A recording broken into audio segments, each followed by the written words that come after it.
はい。希望の種基金、理事の北原と申します。今日は大事なゲストを迎えてお話をしていきたいと思います。ユミハン氏です。今日はよろしくお願いします。ありがとうございます。はい。今日私たちはユミヒャンさんを招いたのは、今、企画している、咲ききれなかった花という本を希望の種基金で、制作出版を試みています。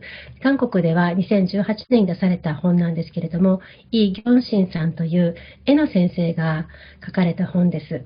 イ・ギョンシンさんは1993年から97年にわたって、ナヌムの家に通って、そこで暮らす女性たちに絵を教えました。初めは韓国語のハングルを教える先生として行くんですけれども、ちょうどイ・ギョンシンさんってちょうど20代で、当時20代で私と同じ世代だったと思うんですけれども、すごく年上の女性たちで、もう言葉にできないすざましい体験をされた女性たちにどう向き合っていいかわからない中、そのご自身ができること何かって考えて絵を伝えていこうと、で絵の授業を持つんですよね。その中で、皆さんもナヌムの家の暮らす女性たちや多くのハルモニたちが描かれた絵をご覧になったことがあるかと思います。その最もというか、印象的な絵をたくさん残されたカン・ドッキョンさんのことがこの本の中でたくさん描かれているんですけれども、天皇、色人を木に縛り付けて責任者を処罰せよっていう、すごく強いメッセージの、ある絵がありますけど、それカン・ドッキョンさんが描かれたものでした。そういったカン・ドッキョンさんとの絵が描かれていく過程で、イ・ギョンシンさんが見えたもので、思いがけず絵を描く過程で、女性たちが過去を振り返り、トラウマを治療していく過程になっていくという過程も本の中に描かれています。今日は、そのカン・ドッキョンさん、97年にお亡くなりになられましたが、カン・ドッキョンさんに最初から向き合ってずっと支えてきて、そしてもう国際的な流れになったこの大きな性に性暴力被害者の運動、本当今の MeToo の運動に続く原点を支えてこられ、女性たちと一緒に歩んでこられたユミヒャンさんに、カン・ドッキョンさんのお話を聞いていきたいと思います。それではどうぞよろしくお願いします、ユミヒャンさん。お久しぶりです。すごい楽しみにしてました。よろしくお願いします。안녕하세요. 오래간만에 이렇게 만나 뵙게 되었습니다. 저는 윤미향이라고 합니다. 오랫동안 정대협에서 그리고 정의연에서 할머니들과 함께 거리에 서기도 했고 또 세계를 돌기도 했고 아마 일본에 계신 시민들, 일본에 계신 또 여러 국회의원들 만나 뵈면서 어떻게 하면 한일 시민이 연대해서 이 문제를 풀 수 있을까 오래도록 함께 해왔던 그런 경험을 가지고 있는 사람입니다. 오늘 제가 이렇게 희망씨앗기금이 주최한 강연에 강덕경 할머니의 삶을 중심으로 이야기 나눌 수 있는 것도 그런 제 지난 시절에 그런 경험이 있기 때문에 이렇게 특별히 초대를 받지 않았나라는 생각이 들기도 하고요. 또 한편 강덕경 할머니의 삶을 중심으로 해서 이렇게 여러분들에게 오래간만에 코로나19라는 그런 바이러스를 넘어서 만날 수 있고 연대할 수 있게 된 것 감사하고 또 제 개인적으로도 굉장히 기쁘게 생각합니다. 무엇보다도 제 삶에 이렇게 중심에 서서 아직도 저를 기억이라는 그런 고리를 통해서 강덕경 할머니의 삶을 되돌아볼 수 있도록 그렇게 만들어준 강덕경 할머니께도 다시 한번 감사와 또 존경의 마음을 갖게 됩니다. 제가 오늘 희망씨앗기금으로부터 강덕경 할머니의 삶에 대해서 이야기를 좀 듣고 싶다라는 이야기를 듣고 제 지난 시간들을 쭉 훑어보았어요. 다시 돌아봤습니다. 할머니를 처음 만났을 때, 그리고 할머니와 거리에 섰을 때, 할머니가 병상에서 거의 울부짖으면서도 포기하지 않았던 모습을 볼 때, 그리고 할머니를 떠나보내면서 약속했던 그런 약속들, 그 지난 시간들을 돌아보면서 어쩌면 지금 이 시간이, 지금 제가 이렇게 할머니를 돌아보는 이 시간이 저에게 있어서도, 그리고 일본의 시민 여러분들에게 있어서도 또 한편으로 이것을 접할 수 있는 한국의 청소년들에게도 또 청년 세대들에게도 시민들에게도 지금 우리 곁에 서 있지 않는 강덕경 할머니의 삶을 조금이라도 이해할 수 있고 할머니의 삶으로 가까이 다가갈 수 있는 그런 기회가 됐으면 좋겠다라는 간절한 마음을 가지고 지난 시간들을 훑어보았습니다. 제가 강연 제목을 어떻게 할까 고민을 좀 했어요. 그런데 어떤 수식어를 붙여서 강덕경이라는 그런 이름으로 강연을 하는 것보다는 어떤 수식어도 없이 각자가 많은 사람들이 다양한 생각으로, 다양한 인식으로, 다양한 사회적인 배경에서 강덕경 할머니의 삶을 이해하고 또 받아들이고 할머니가 외쳤던 목소리에 함께 할 수 있는 그런 길을 만들어줬으면 좋겠다라는 생각으로 그저 강덕경이라는 이름으로 제목으로 강연을 준비를 했습니다. 사실은 이름이라는 것이 갖고 있는 의미가 굉장히 크다라고 생각이 들어요. 강덕경 할머니는 이런 이름을 가졌지만 그래도 덕스러운 이름을 가졌지만 대부분 그 시대에 일제식민지 시기에 딸들은 제대로 호적에 정확하게 자신의 의미를 담아서 남들에게 자랑할 만한 그런 이름을 그렇게 많이 갖지는 못했던 것 같아요. 우리 피해자로 신고했던 할머니들만 봐도 이름을 주어지지 않았다가 호적에 올리기 위해서 이 딸 아이의 이름이 뭐예요? 라고 했을 때 아버지가 이 딸 아이 이름 특별히 없어요. 그럼 집에서 뭐라고 불러요? 뭐 자그마하니까 쪽간이라고 불렀어요. 경상도 말로 작은 것이 쪽간하다라고 하고 있거든요. 그래서 바로 그냥 소리 나는 그대로 발족자의 사이간, 배족간이라는 이름이 주어진 할머니도 계시고요. 또 얼굴 생김새로 이렇게 넙대대하게 생겼다라고 해서 그냥 백넙대기. 또 딸을 낳았는데 이번에는 아들을 낳아라 그랬는데 또 딸이 태어나서 또 우자를 넣어서 기무명 딸이라는 이름을 지어준 그런 딸들도 있었고요. 그러니까 그 이름에서조차도 그 시대의 딸들이 어떤 삶을 살았는가, 어떤 인식을 사회로부터 받았는가라는 것을 알 수가 있습니다. 근데 지금 멋진 운동가로 살고 계신 생존자들, 우리 덕경 할머니처럼 이렇게 아마 지금 멋진 운동가로 사셨던 할머니들 이름을 보면 그 시대 약간 다른 그런 결이 존재하는 것을 느낍니다. 그래서 사실은 이렇게 일부러 강덕경이라는 또 이름으로 제가 오늘 강의를 시작을 하는데요. 이 사진, 첫 화면에 있는 이 사진, 여러분들은 어떤 생각이 떠오르시나요? 먼저 여러분들이 이 사진을 보면서 각자의 인식으로, 각자의 추측으로 해석을 한번 해봤으면 좋을 것 같아요. 먼저 그것을 위해서 제가 이 사진이 갖고 있는 그런 배경들을 설명을 드리면 먼저 일본 대사관 앞입니다. 장소는 수요일이고요. 그리고 할머니 손에는 가느다란 정말 몸이 야인 할머니의 몸에 그 무게조차도 너무나 무거워 보이는 빨간색 메가폰이 잡혀 있습니다. 그리고 일본 대사관을 향해 외치고 있죠. 그런데 할머니가 입고 있는 수요시 조끼가 있습니다. 이 조끼에는 뒷면에는 그 당시에 일본군 위안소를 상징할 수 있는 사진들, 역사 사진들, 또 위안소 규정들, 그런 것이 사실은 새까만 먹글씨로 인쇄가 되어 있어요.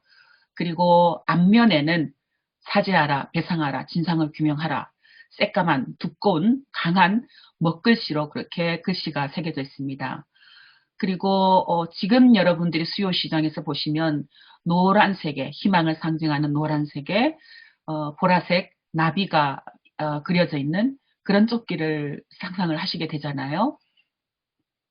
그런데 이때는 광목천의 그런 그림을 인쇄를 했습니다. 보통 광목천 하면 고난을 상징하거나 또는 누가 돌아가시거나 그리고 그 당시에 조선시대 민중들의 옷감으로 주로 많이 사용되던 그런 천이었어요. 그러니까 그렇게 고급스러운 천은 아니었지만 굉장히 투박하면서도 강한 그러한 것을 느끼게 하는 천이거든요. 그 천에 저렇게 시위 때 요구하는 글과 그림을 담았습니다. 그 옆에 제가 서 있습니다. 저는 어쩌면 위안소 그림을 제 몸에 걸치고 있어도 또 한국정신대 문제대책협의회라는 글귀가 새겨진 그런 조끼를 입고 있어도 저는 그냥 그게 보통의 일로 일반적인 일로 그렇게 저에게 다가왔을지도 모르겠습니다. 그랬던 것 같아요. 그런데 그것이 실제로 당사자에게 1992년이에요. 여전히 한국 사회는 피해자들을 향해서 부끄러운 여자들이라고 손가락질하고 있었고요. 물론 지금도 여전히 그 인식은 한쪽에 남아 있습니다. 또 다른 한편으로는 수요 시위를 하는 그 현장에서도 그 부끄러운 문제를 왜 이렇게 자랑스럽게 떠드느냐라고 소리를 내는 그런 분들도 계셨고요. 그런 시기에, 그런 현장에 피해 당사자들이 직접 그런 무거운 조끼를 입고 수요시를 진행했다라는 것. 그런데 그 할머니들의 시선이라 그럴까요? 할머니들의 그 어두운 표정이라 그럴까요? 그것이 사실은 지금 좀 떠올라요. 그 조끼를 입을 때마다 본인들의 심정이 어땠을까? 그 무게가 얼마나 무거웠을까? 아마도 50년, 60년, 70년의 역사를 어깨에 짊어지고 시위를 하는 그런 심정은 아니었을까라는 것을 생각하게 됩니다. 할머니의 삶이 비록 그림으로 또 혹은 노래로 예술로 책으로 담아져서 그 무게가 느껴지지 않고 부드럽게 혹은 온화하게 또 때로는 할머니의 미소처럼 웃음처럼 노래처럼 그렇게 가볍게 느껴질 수도 있겠지만 그러나 실상은 이런 무게를 짊어지고 사셨던 삶이었다. 한 시간도 1분 1초도 할머니에게는 그냥 가볍게 여길 수 있는 그런 삶이 아니었다라는 것을 이 사진을 보면서 저는 해석할 수 있을 것 같아요. 강덕경이 가진 그 의미는 바로 그 덕은 그렇게 역사를 함께 짊어지고 그 역사를 올바르게 해결하기 위해서 마지막 생애까지 그렇게 살았던 분이시다라는 이야기를 이렇게 시작을 합니다. 제가 강덕경 할머니 하면 먼저 저에게는 약속이 떠오릅니다. 제가 할머니 마지막 병상에서 할머니의 숨이 끊어지지 않아서 고통 속에 있을 때 할머니 손을 잡고 그렇게 이야기를 했어요. 할머니 편히 눈 감으셔도 됩니다. 지금 눈이 감기듯이 목숨이 끊어지지 않아서 하물며 어떻게 숨을 거둘까, 어떻게 눈을 감을까, 내가 어떻게 이 세상을 떠날까 그런 생각 할머니를 감싸고 있는 것 같은데요. 할머니 마음 놓고 마음 편히 잡숫고 떠나셔도 됩니다. 왜냐하면 제가 있잖아요. 제가 할머니 목까지 다 할게요. 라는 약속을 할머니 병상에서 드렸던 것 같아요. 그때는 그럴 수밖에 없었습니다. 숨이 끊어지지 않고 계속해서 할머니는 일본에 알려야 된다. 또 이 문제를 세계에 알려야 된다라는 이야기를 계속 병상에서 하고 계셨기 때문에 할머니 병상에서 그렇게 제가 약속을 했어요. 근데 돌이켜보면 그런 약속을 지키기 이전에 할머니에게 정말 죄송한 마음을 금할 수가 없어요. 2000년 이후 그때는 저희들도 조금 운동의 모양도 또 운동의 성격도 달라졌다라고 저는 생각을 하고 있어요. 성폭력 피해자를 어떻게 사회가 마주해야 되는지 또 성폭력 피해자의 인권 회복을 위해서는 어떤 조건들이 이루어져야 하는지 등등을 서로 배우면서 또 우리 운동의 현장에서도 그런 원칙들, 그런 기준들을 적용해 가면서 만나고 또 할머니들 그렇게 대우하고 함께 또 활동가로 그렇게 활동을 해왔는데 90년대 초 그때는 피해자를 우리가 어떻게 만나야 하는지 또 피해자 복지는 어떻게 해야 하는지 그저 할머니들의 삶이 너무나 가난했기 때문에 이 가난을 어떻게 하면 조금이라도 가난으로부터 오는 불편함을 조금이라도 우리가 덜어드릴 수 있을까라는 그런 관심, 그 관심으로 뛰어다녔던 것 같아요. 그리고 다른 한편으로는 그때는 저도 참 어렸다라는 생각이 듭니다. 한국 사회는 오히려 폭력적이라 할 정도로 너무 무심했고 할머니들에 대한 인식이 좋지 않았고요.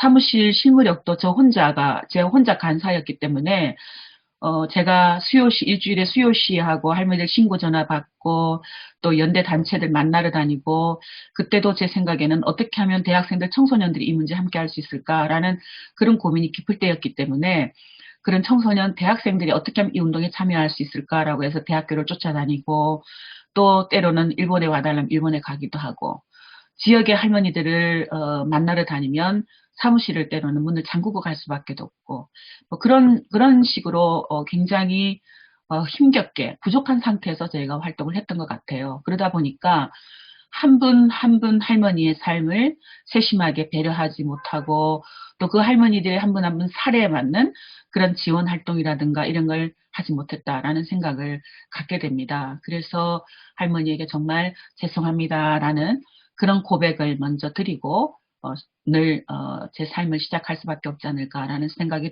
들고 있고요.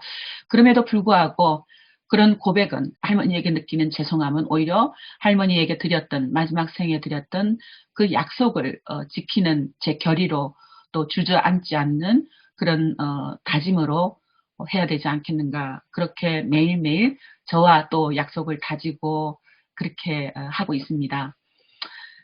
일본군 위안부 피해자 강덕경이 사실은 굉장히 훌륭한 화가였다 저는 생각을 하고 있어요. 우리가 멋진 화가들, 뭐 세상에 전시회도 많이 하고 이름을 날리는 그런 화가들도 많이 있지만 제가 만났던 그런 작가들 중에서 화가들 중에서는 아마 그 누구보다도 강덕경 할머니의 이 그림들이 가장 훌륭하지 않았나라는 생각을 하게 됩니다.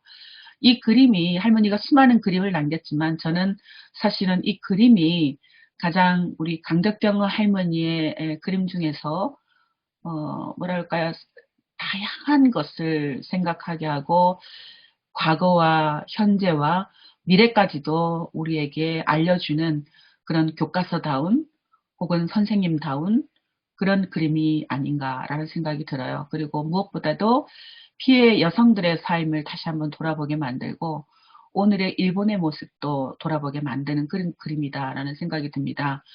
역시 일본의 벚꽃이라는 것이 오늘의 일본을 상징하기 때문에 벚꽃나무 기둥에 숨어 있는 보이지 않는 듯 기둥과 함께 되어 있는 일본 군인을 보면 할머니는 왜 저렇게 나무의 기둥과 일본 군인을 똑같이 저렇게 만들었을까? 역시 기둥이라 그러면 오늘 일본을 세우고 있는 뼈대, 구조라고 해석할 수 있잖아요.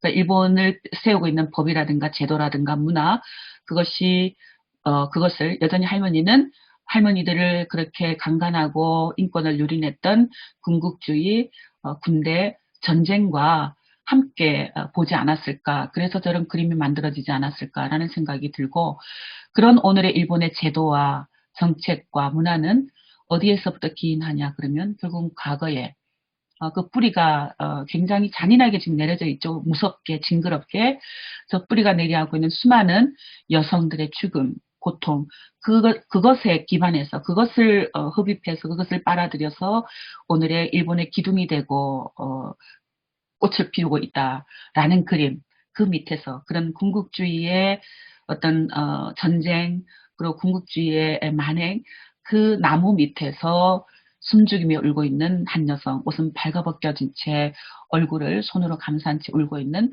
저 여성의 삶 과연 저것이 과거만의 문제일까 혹은 일본만의 문제일까 여전히 세계 곳곳에서 강덕경 할머니가 그려주고 싶어 했던 여성들이 있지 않았을까 하는 것을 이 그림을 보면서 하게 돼요. 그런데 사실은 제가 못다 핀 꽃이라는 이 지금 책을 일본말로 출판이 되죠. 이 못다 핀 꽃이라는 책을 읽으면서 어떤 생각이 들었냐면은 참 예술이라는 것, 문화라는 것, 다른 한편으로는 글로 누군가의 경험이 이렇게 담아져서 뭔가를 시간을 거치고 누군가의 손길을 거쳐서 대중에게 알려질 때 그때 느낌이 참 다르구나라는 것을 느꼈어요.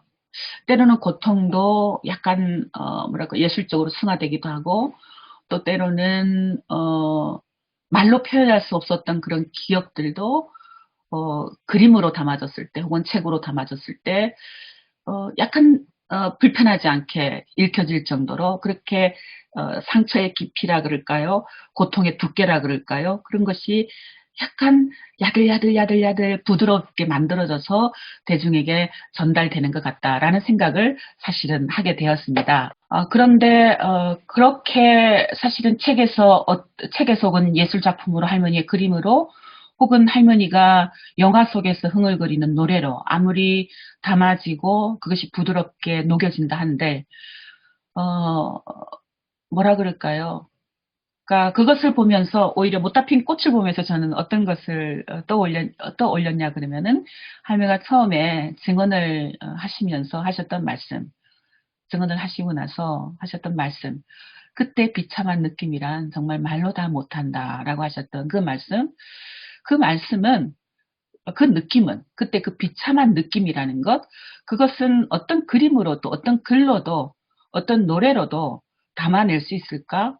그런데 우리가 어떤 그런 책들을 보면서 또 혹은 설사 제 강연을 들으면서도 할머니들이 느꼈던 그 비참한 느낌을 함께 느낀다는 것 정말 과연 가능할까 하는 생각을 하면서 이 못다 핀 꽃을 처음부터 끝까지 굉장히 정독을 하면서 읽고 또 읽고 그리고 닫았습니다.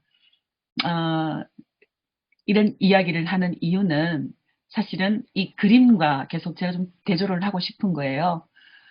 어, 이 그림을 그리신 이후에 혹은 그림을 그리는 과정에 그리고 이 그림을 그리겠다라고 작정을 했던 할머니의 그때까지 그 과정에 할머니의 심정은 어땠을까? 할머니 정말 잠을 이룰 수 있었을까? 매일매일 악몽을 꾸진 않았을까? 이 그림이 완성된 이후에도 악몽을 꾸지 않았을까? 그것이 아마 할머니가 오히려 우리가 느꼈으면 좋겠다라는 당신의 고통이 아니었을까?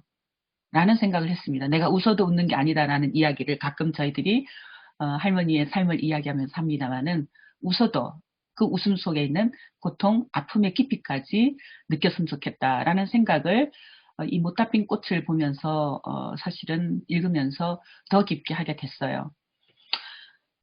좀 서론이 길었습니다마는 강덕경 할머니는 1929년 경상남도 진주 수정동에서 출생을 해요. 그러니까 할머니의 호적에는 1929년 2월 3일에 출생일로 호적에 신고되어 있습니다. 그때 부모님은 강민호 씨고요. 또 어머님은 김숙명 씨가 어머니의 이름이고요. 근데 할머니의 증언에는 할머니가 어릴 때 할머니의 아버지가 어릴 때 사망을 해서 어머니가 재혼을 했기 때문에 외갓집에서 외할머니 보호 아래 생활을 했다라고 증언을 하고 계셔요. 그런데 이 호적에는 보면 1961년에 호주가 아버지에서 남동생인 강병희 씨로 호주가 상속이 됩니다. 한국은 호주제가 존재를 이 당시 했고 해방 이후에도 한동안 지금은 호주제가 철폐되었습니다마는 호주제가 있어서 딸들로 태어나면 아버지가 살아있을 때는 아버지 밑에 내 이름이 아버지가 호주고 그 밑에 내가 들어가게 되고요. 아버지가 돌아가시면 딸 혼자 호적을 가질 수가 없었어요. 그래서 또 누군가 그 집안에 제일 맞이라고 할 수 있는 그러니까 그러니까 아들이 동생이라 할지라도 동생이 호주가 되고 그 호주 밑에 내가 들어가게 되거든요. 그러니까 처음에는 아버지 밑에 있었지만 아버님이 돌아가시고 나서 호주가 남동생으로 계승이 됩니다. 상속이 되는 거죠. 근데 호적으로는 1961년에 아버지가 돌아가셨다라고 이야기가 되어 있어요. 그러니까 그 이유는 저도 사실은 1965년으로 호적이 되어 있는데요. 태어난 건 1964년이에요.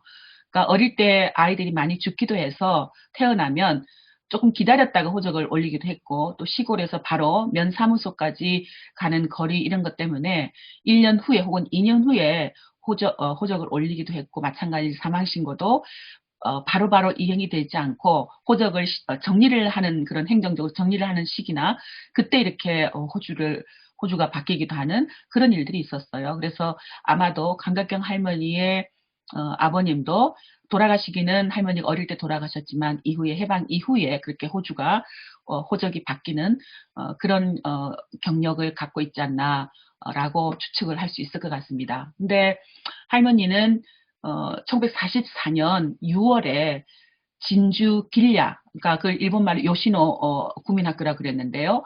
요시노 국민학교 고등과 1학년 때 여자 근로정신대로 끌려가셔요. 그런데 요시노 국민학교는 현재 진주 중앙초등학교예요. 여전히 지금도 존재를 하고 있고요. 근데 이 진주 중앙초등학교는 처음 개교한 이래 지금 현재까지 학교 이름이 11번이나 바꿀 만큼 우리나라의 그 교육 역사를 대변한다라고 할 수 있을 정도로 굉장히 역사가 깁니다. 1895년 7월에 고종 황제의 교육조서 반포와 소학교령에 따라서 1895년 9월에 도청 소재지인 진주의 경상우도 소학교가 설립돼요. 이게 지금 현재 진주 중앙초등학교의 전신인 거죠. 그리고 1906년 8월 일제가 조선을 식민지화하려는 계획을 추진하기 위해서 소학교령을 보통학교령으로 개정을 합니다. 그래서 9월 1일 공립 진주 보통학교로 학교명이 변경되게 되고요. 이때 6학급으로 학교는 운영이 됩니다. 최초로 일본인 교사 다케 가사 선생님이 함께 부임을 해서 아이들을 가르치게 되고요. 근데 1909년 4월 1일에는 이 학교에 여자 학급이 신설이 돼요. 그러니까 이 의미는 뭐냐면 사실은 전국의 최초의 남녀공학 학교였다라는 그런 또 역사를 갖고 있는 거죠. 그런데 여자 학급이 신설이 되었지만 조선에는 어떤 게 있냐면 남녀 7세 부동석이다. 그래서 남녀가 7살만 되어도 함께 앉을 수가 없다라는 그런 의미예요. 그래서 한 교실에서 수업을 할 수가 없기 때문에 남자 학급과 여자 학급이 시간을 겹치지 않게 번갈아 가면서 수업을 받았다라고 기록으로 남아 있습니다. 그리고 1911년에 제1차 조선교육령이 공포가 되고요. 11월 11일 일본인 교장 이노우에가 취임을 해요. 그리고 1919년 5월에는 진주 제1공립보통학교로 다시 또 학교 이름이 바뀝니다. 그리고 1938년에 진주 공립 심상소학교로 또 이름이 바뀌어요. 1942년 3월 1일에 진주 기랴 드디어 기랴 요시노 국민학교로 이름이 개정이 되고요. 이때 이제 학교가 그 일제 식민지의 침략을 위한 어떤 도구로 학교 교육이 적극적으로 활용되었다라는 것을 여러 가지 그런 교과 과정을 통해서 알 수 있는데요. 교육 과정 중에 목금체조 수업이 있었어요. 그리고 분열식 행군이 있어서 그러니까 거의 전쟁 훈련을 학교에서 한 거죠. 수기신호, 도강 훈련, 또 전쟁놀이 등 군사 훈련을 학교에서 수업으로 실시를 합니다. 그리고 1944년 1년째 고등과가 신설이 돼요. 그러니까 강덕경 할머니는 국민학교를 졸업하고 나서 고등과 1학년 때 끌려가시죠. 그러니까 이때 1944년에 생기고 할머니가 44년에 끌려갔기 때문에 1년 동안 채 공부를 끝내지 못하고 바로 근로정신대로 끌려가셨구나라는 것을 알 수가 있는 거죠.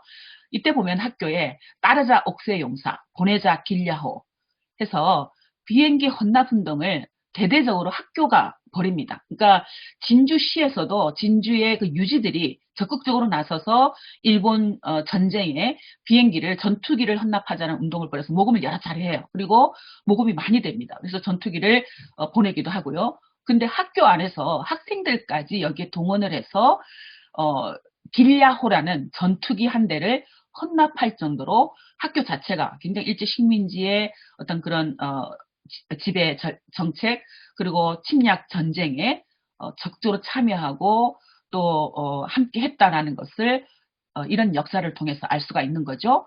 그러니까 이게 지금 그 당시에 1923년에 학교 전경 모습이에요. 아마 강덕경 할머니께서 다니셨던 그 시기도 이 학교 모습이지 않았을까라고 해서 여러분들에게 상상해 보시라고 학교 모습을 이렇게 보입니다. 그리고 이것이 당시에 진주에서 일본군에 보냈던 전투기의 모습이고요.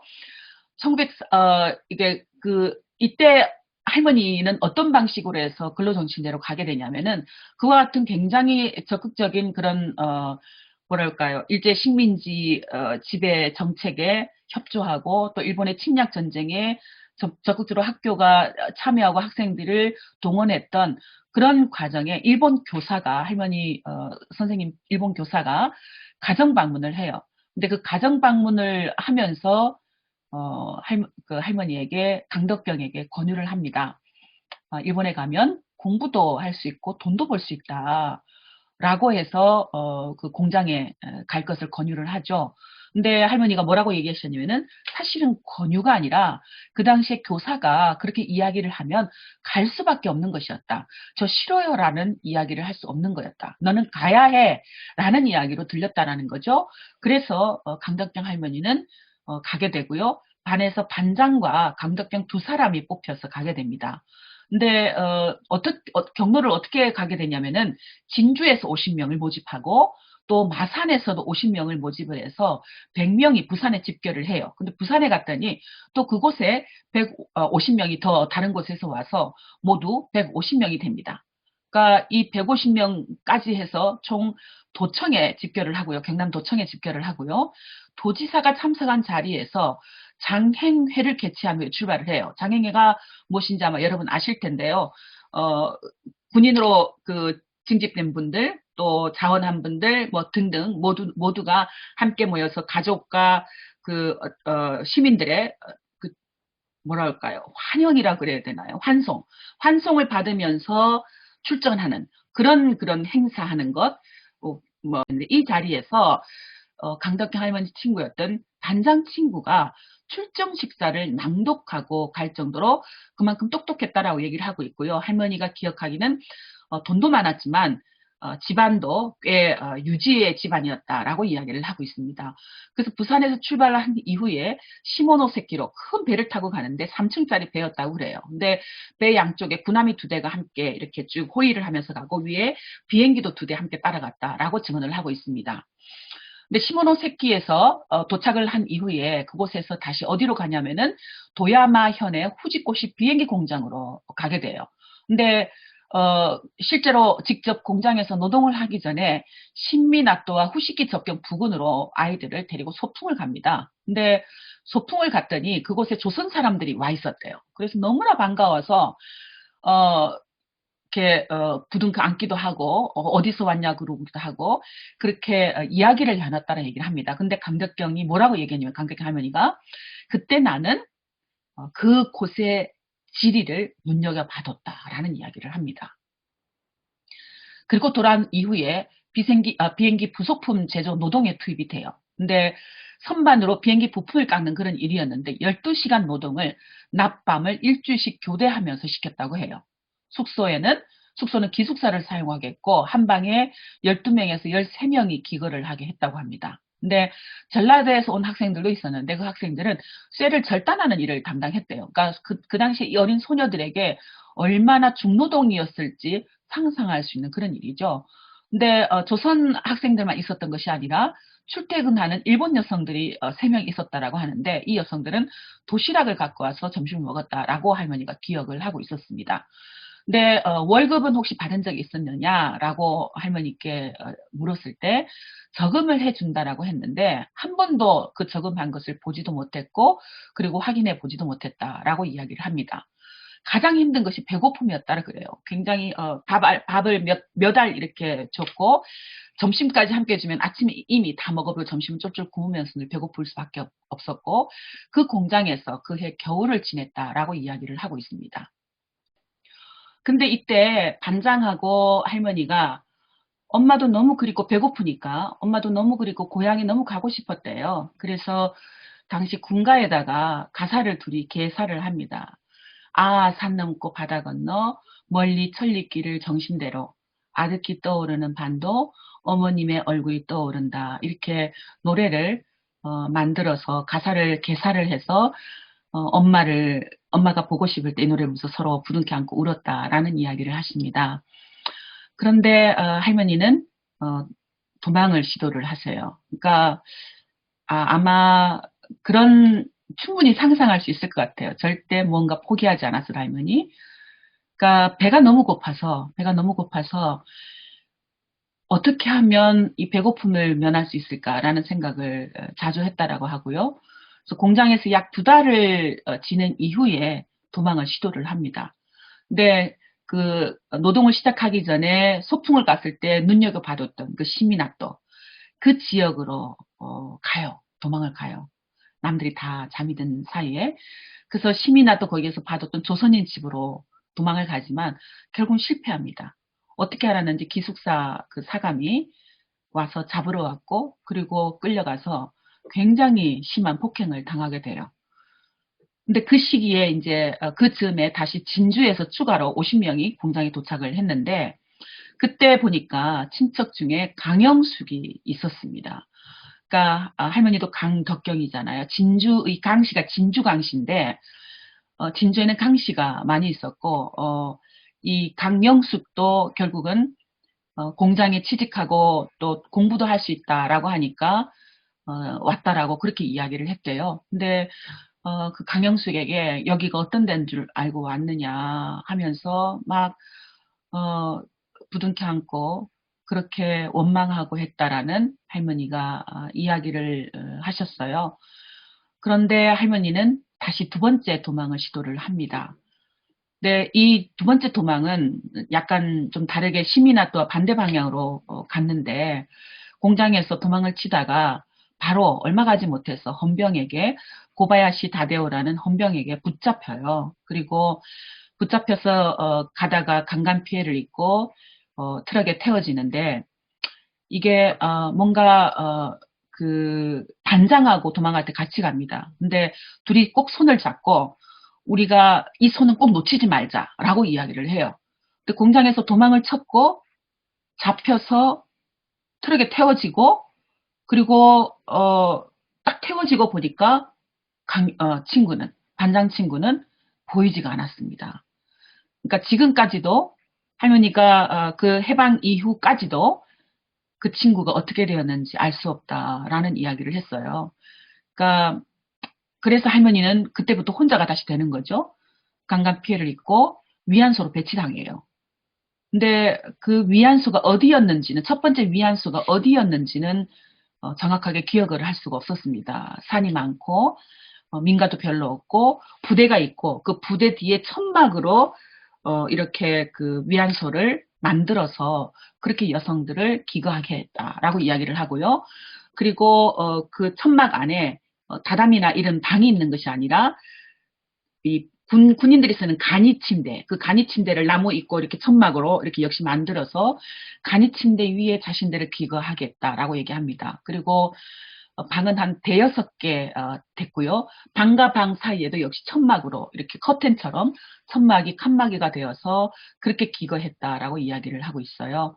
여성들 숫자도 역시 대여섯 명이었고, 낮에는 군인이 없었다라고 합니다. 쉬는 날은 없었지만 그렇다고 그 쉬는 날은, 평일은 군인들이 그렇게 많이 오지는 않았대요. 근데 토요일 오후부터 군인들이 많이 왔고, 어느 때는 군인들이 이렇게 전쟁을 싸울 때는 담요를 들고 밤에 군인들이 있는 야산으로 출장을 가기도 했다라고 합니다. 그러니까 몇 명인지는 모르는 군인들에게, 그러니까 숫자도 헤아릴 수 없었다라고 해요. 그러니까 그렇죠. 가끔은 저는 기자들이나 혹은 누군가 연구자들이 할머니 도대체 하루에 몇 명 정도를 상대했어요라고 물을 때 저기에 대해서 할머니가 어떻게 받아들일까라는 상상을 가끔 할 때가 있거든요. 성폭행을 당하면서 도대체 몇 명의 군인에게 성폭행 당하는 것을 숫자를 헤아리거나 혹은 기억을 하거나, 그게 몇 명이었다고 내가 짐작이나 할 수 있을까라는 생각을 가끔 했는데, 역시 강덕경 할머니도 내가 그 몇 명이었는지 기억도 할 수가 없다라고 이야기를 하고요. 일이 끝나면 걸음을 제대로 걸을 수 없기 때문에 군인들이 끌다시피 해서 천막으로 다시 데리고 왔다라고 얘기합니다. 그때 할머니가 그런 얘기를 하세요.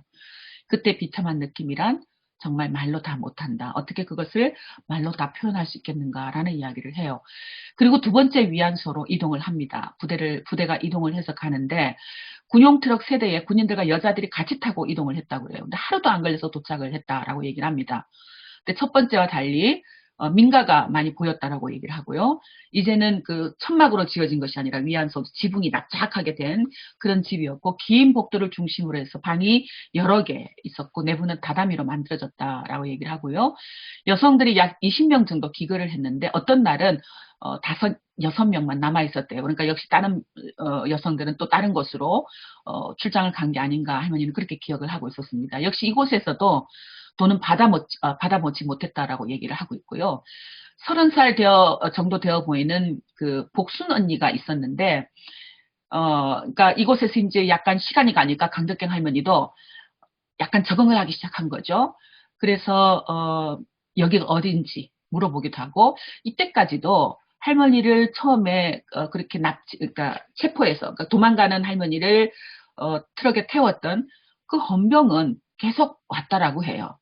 헌병이 계속 왔기 때문에 그 헌병한테도 계속 여기가 어딘지 물어봤다 그래요. 그럴 때마다 헌병은 알려고 하지 마라. 그건 기밀이다.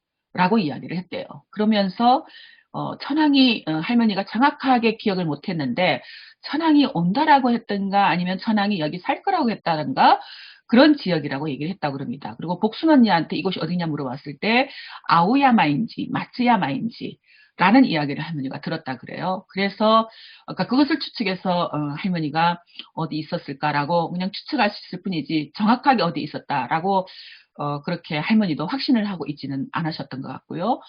근데 그런 이제 삶을 사다가 어느 날 너무나 조용하더래요. 대부분 다른 할머니들하고 비슷합니다. 전쟁이 끝날 무렵에 그런 상황이.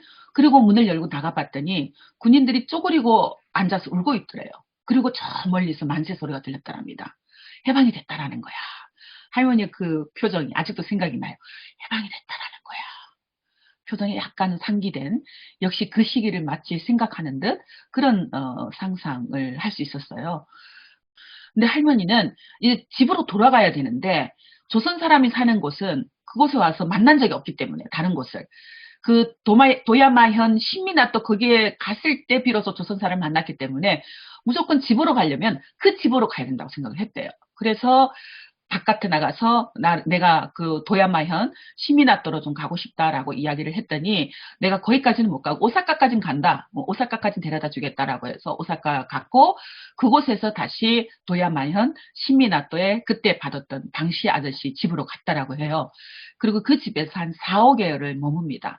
근데 그때 이 방시 아저씨가 일본인 여성과 사귀면서 살고 있었는데 그 여성이 혹시 임신한 게 아니냐라고 묻더래요. 근데 본인은 임신한 것도 몰랐는데 그 이야기를 듣고 보니까 조금 하든 늦게 했지만 그래도 하든 생리가 안 하고 그랬구나라는 것을 그때서 알게 되었고 임신을 했구나라는 것을 알게 되었다라는 거예요. 그러니까 역시 할머니도 아빠가 누군지는 모르는 어쨌든 일본 군인의 아이를 임신을 하게 된 거죠.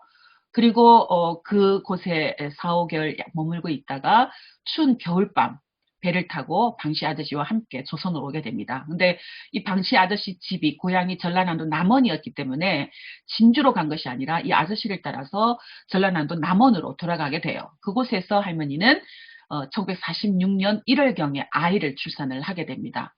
그리고 아이를 출산하고 나서 아이를 등에 업고 진주 고향으로 돌아가요. 그러나 고향에서 거부를 당합니다. 강백병은 고향에 갈 수가 없었던 몸이었던 거죠. 왜? 그런 경험을 한 데다가 애까지 딸려서 돌아갔기 때문에 엄마가 애까지 딸린 그 꼴로 집에 못 들어온다라고 이야기했다라는 거예요. 그곳에서 발길을 돌릴 때 할머니의 심정이 어땠을까? 아직 할머니는 그때 소녀였습니다. 그 소녀가 아이를 등에 업고 다시 어디로 향하느냐? 부산으로 이동을 해요. 부산진에서 그곳에서 카톨릭이 운영하는 고아원이 있었어요. 그 고아원에 아이를 맡기고 자신은 초량에 있는 평화식당에서 노동을 하게 됩니다. 그 식당에서 노동을 하면서 토요일이 되면 그 고아원에 가서 아이를 보고 오고 그랬어요. 근데 어느 날 토요일에 고아원에 갔더니 자기 아이가 입고 있던 옷을 다른 아이가 입고 있더래요. 그래서 우리 아이가 어디 갔느냐라고 얘기했더니 아이가 폐렴으로 사망했다라고 얘기를 합니다. 그래서 아이는 4살에 결국 폐렴으로 사망하게 되고 할머니는 그때부터 다시 혼자가 되죠. 그런데 할머니는 그 이후로도 계속 홀로 사세요. 네, 나이 40이 안 되어서 생리도 끝났고 그렇게 이야기를 합니다. 식당이고 또 아이를 돌보는 일이고 정말 안 하는 일 없이 그렇게 열심히 살았대요. 노동을 하면서 살았다고 합니다. 우리 할머니들 대부분이 그렇게 열심히 살았다고 이야기를 해요. 그런데 돈을 벌면 곧바로 산부인과에 치료비로 다 갖다 바치고 그래서 결국은 자기는 끝까지 가난할 수밖에 없었다라고 얘기를 합니다. 제가 지금도 기억나는 거는 할머니가 신고하신 이후에 방광이 너무 안 좋았기 때문에 그 방광이 안 좋을 때는 기절을 혼자를 하셨어요. 너무 아파서. 그러면 할머니를 바로 응급실로 모시고 했던 그런 기억이 있어요. 그러니까 전쟁이 끝났지만 여전히 그 일본군 위안소에서 겪었던 위안부의 후유증으로 할머니들의 삶은 해방이 아니었다. 여전히 그 후유증 속에서 고통 속에서 살았다라는 것을 알 수 있습니다. 근데 강덕경 할머니가 그렇게 한국 사회에서 홀로 외롭게 과거 역사를 잊어버리고 싶었지만 그 후유증과 함께 싸우면서 살았던 그 시기에 한국 사회 한쪽에서는 작은 변화들이 그러나 거부할 수 없는 변화들이 일어나기 시작합니다. 바로 1980년대 후반 민주화 운동이 전개가 되고요. 1960년, 70년대부터 계속해서 끊이지 않고 있었던 인권과 평화 또 민주를 향한 그런 시민들의 어떤 목소리들, 움직임, 또 여성 노동자들의 권리를 신장시키기 위한 그런 여성 노동자들의 투쟁, 또 특별히 여성들의 성착취 구조였던 기생관광 제도, 박정희 정권 때부터 계속되어 왔던 그런 기생관광을 반대하는 여성 인권운동, 그런 인권운동이 계속해서 한국의 민주화 운동 속에서 진행됐어요. 그 시기, 그런 과정 끝에 한국정신의문제대책협의회가 1990년 11월 16일에 37개 여성단체들이 모여서 결성하게 되고요.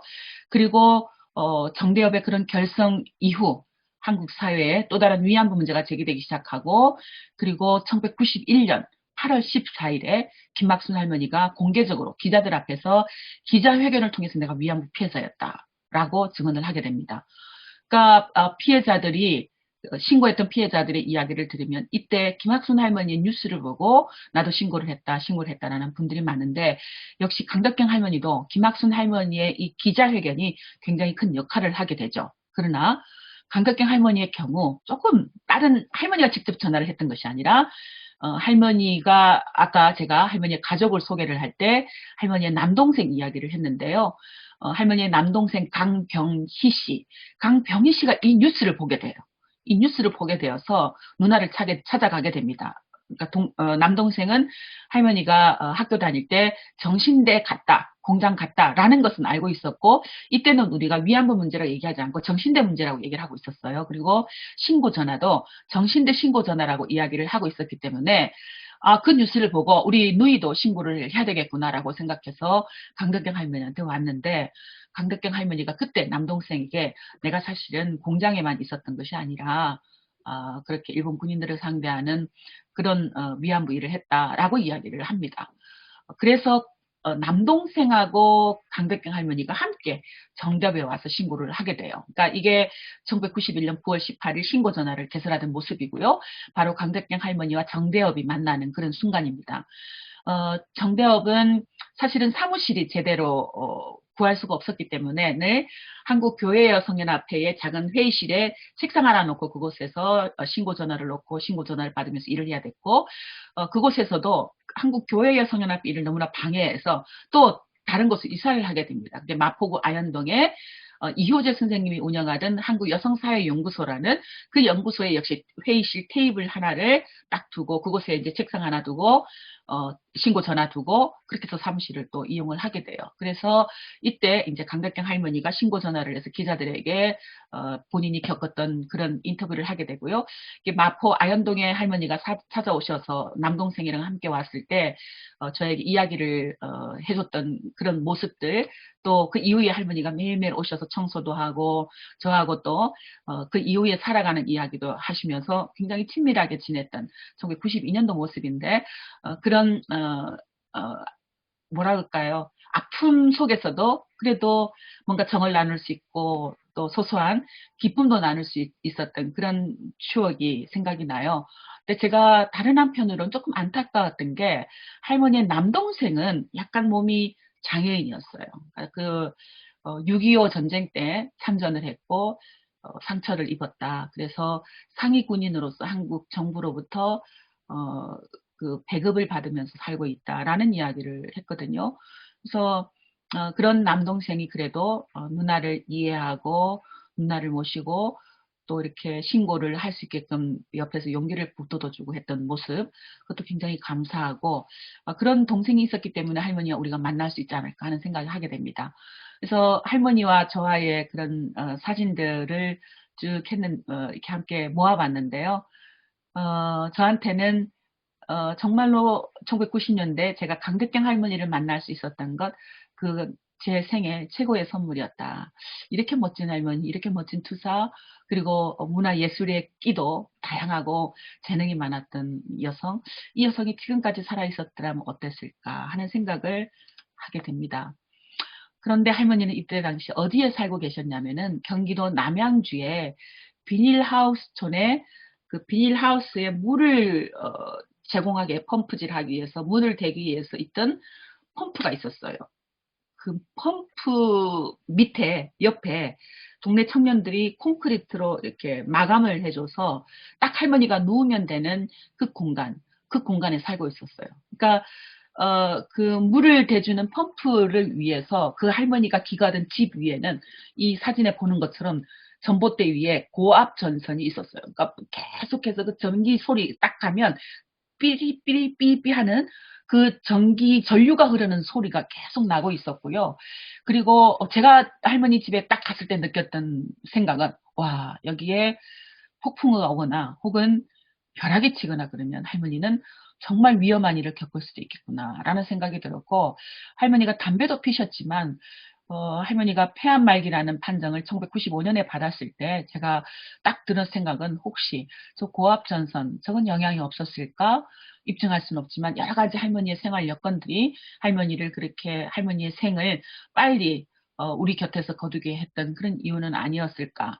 역시 후회가 되는 그런 시점이죠. 한국 사회가 조금만 더 빨리 민주화 과정을 밟았더라면, 조금 더 빨리 정ገብ이 만들어졌더라면, 조금 더 제가 그런 할머니들의 삶에 더 할머니 개인의 삶에 가까이 갈 수 있었더라면 할머니가 혹시 지금 조금 더 오래 살 수 있지 않았을까? 그런 후회를 또 그런 고백을 하게 되는 상황입니다. 그런데 이런 그 할머니의 상황은 더 구체적으로 언제 알게 되었냐면은 1992년 5월 2일에 그때까지 신고 전화에 접수된 할머니들을 저희가 서울로 초청을 해서 5월은 한국은 가정의 달, 그래서 부모님께 감사, 그리고 아이들에게, 자기 자녀에게 축하, 또 스승님들에게도 감사하는 그런 여러 가지 이벤트가 있는 달인데요. 근데 보통 할머니들은 그런 흔히 생각하는 가족, 그런 가족의 그 구조 안에 살고 계시지 못했기 때문에 저희 정대협에서 할머니들을 초청해서 가정의 달 위로잔치를 첫 번째 인권 캠프로 진행을 하게 돼요. 그래서 할머니들의 삶을 이야기하게 되고 서로 할머니들의 삶을 또 이렇게 알게 되는, 할머니들끼리도 그런 경험을 하게 됐는데요. 제가 이때 그 경험은 정말 잊을 수가 없는 경험. 김순덕 할머니와 문필기 할머니가 이곳에서 만났는데, 해방 이후에 이 두 분은 남편들을 통해서 알고 지냈던 분들이셨어요. 그런데 한 번도 스스로도 본인들이 위안부 경험을 했다라는 것을 이야기한 적도 표시낸 적도 없기 때문에 몰랐던 거예요. 근데 이 자리에 딱 만났어요. 두 분이 딱 만나자마자 경상도로 두 분이 다 경상도여서, 아이고 인딩아 니도 위안부였나? 니도 정신대였나?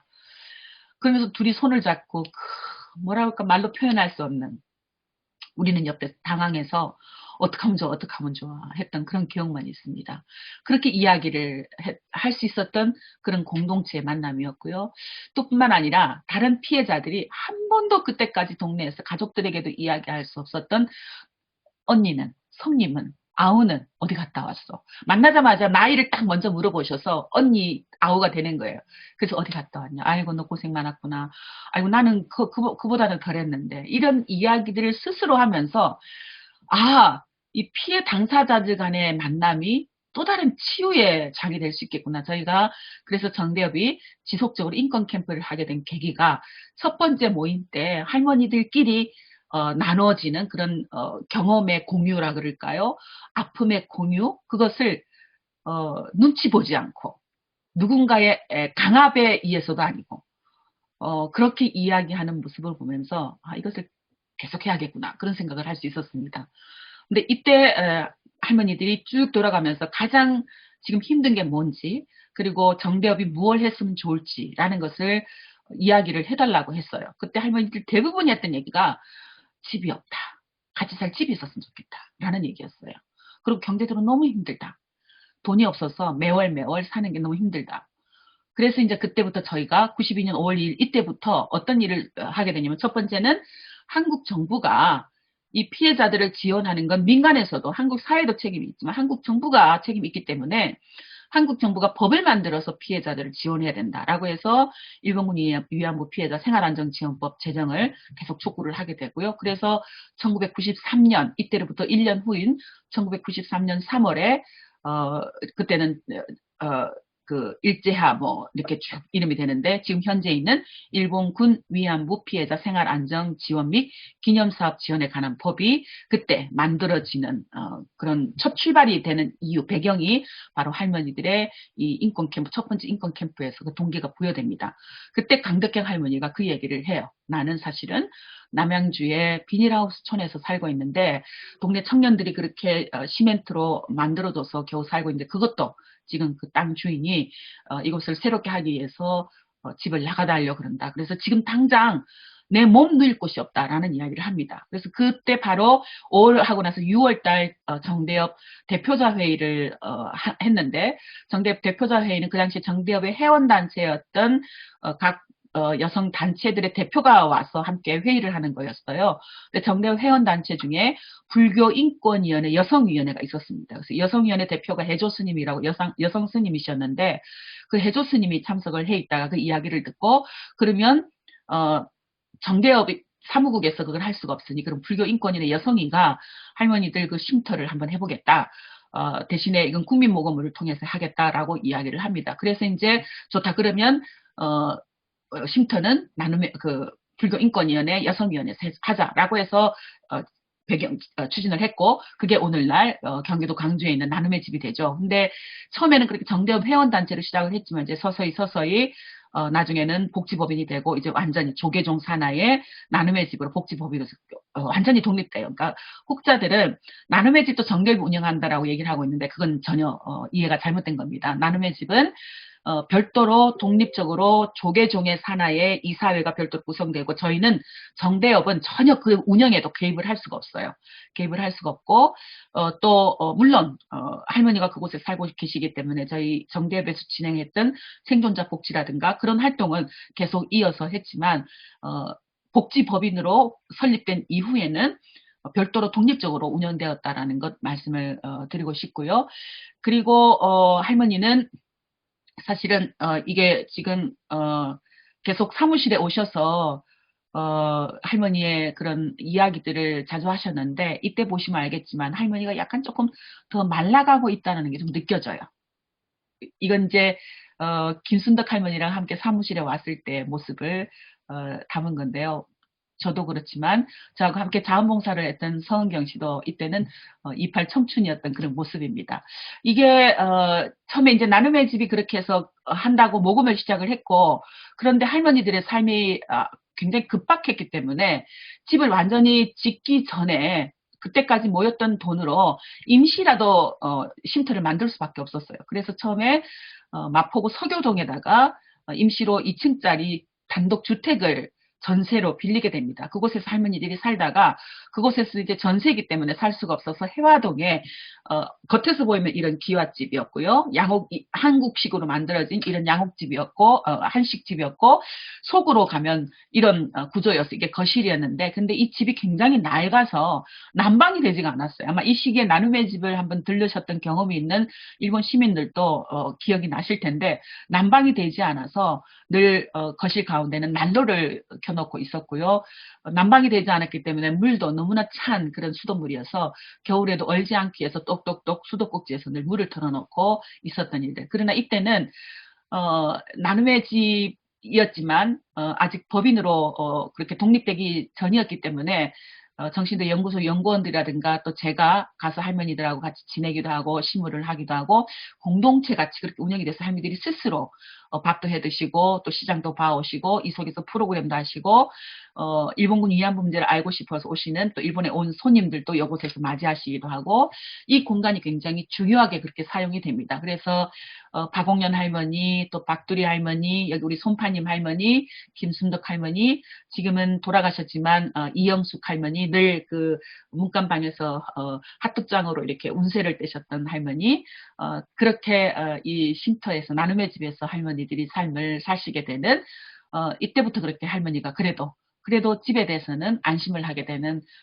그런 단계에 접어들게 되시죠. 할머니는 다른 피해자들과 함께 1992년 8월 열렸던 아시아연대회에도 참석을 하십니다. 이때 보시면 우리 강덕경 할머니 그리고 김순덕 할머니 그리고 그 옆에 김복동 할머니, 윤순만 할머니, 그리고 맨 왼쪽에 강백감 옆에 이렇게 몸이 조금 잘라진 할머니가 문필기 할머니시고요. 근데 김복동 할머니와 김순덕 할머니 사이에 보면 할머니가 보이시죠? 그분이 최순남 할머니신데 그 경상남도 함의군의 산 위에 사시던 큰 개와 한 마리와 함께 사시던 할머니셨는데 이분이 누구냐면은 이때도 또 굉장히 특별한 경험을 우리가 하게 되는데 이분이 김복동 할머니가 마지막 미국 포로 수용소에서 배를 타고 나올 때 그 배에서 배를 함께 탔던 할머니셔요. 그러니까 근데 그 이후에 만나지 못했던 거죠. 역시 이 할머니도. 근데 아시아 연대 회의 때 둘이 만나요. 만나서 처음에 김복동 할머니가 말을 꺼냅니다. 혹시 너 아니냐라고 물어요. 그래서 두 분이 아이고야 맞구나 너 복동이 맞구나 너 순남이 맞구나 라고 만났던 그런 또 새로운 경우 우리의 운동이 그렇게 멀리 역사가 끊어져 있던 만남이 끊어져 있던 생존자들을 함께 만나게 하고 그것을 통해서 그 감정은 사실은 굉장히 복잡하죠. 그죠? 감정선이 딱 하나로 연결될 수 없는 굉장히 복잡한 그런 감정 속에 놓이게 됩니다. 이게 아시아연대회의 때 우리 강대경 할머니 모습하고 그 옆에서 서 있는 저고요. 할머니는 수요시에도 굉장히 적극적으로 함께 참여를 해요. 이때는 수요시를 어떤 방식으로 진행을 했냐면은 일본 대사관 앞에서 예, 수요시를 시작하겠습니다라고 하고 구호도 외치고 노래도 부르고 하고 마지막을 어떻게 하냐면 일본 대사관을 크게 쭉 한 바퀴를 돕니다. 한 바퀴를 돌면서 소리를 내요. 소리를 내면서 우리는 평화로 외친다. 우리는 평화. 그러니까 폭력이 아닌 목소리로 우리의 구호로 또 우리의 발걸음으로 결국은 이렇게 쭉 돌다 보면 비폭력으로 평화로 이렇게 돌다 보면 결국은 일본 정부가 우리 앞에 무릎을 꿇고 무너지지 않겠는가, 우리들이 원하는 대로 되지 않겠는가 하는 그런 상징적인 의미를 매주마다 수요일마다 돌았어요.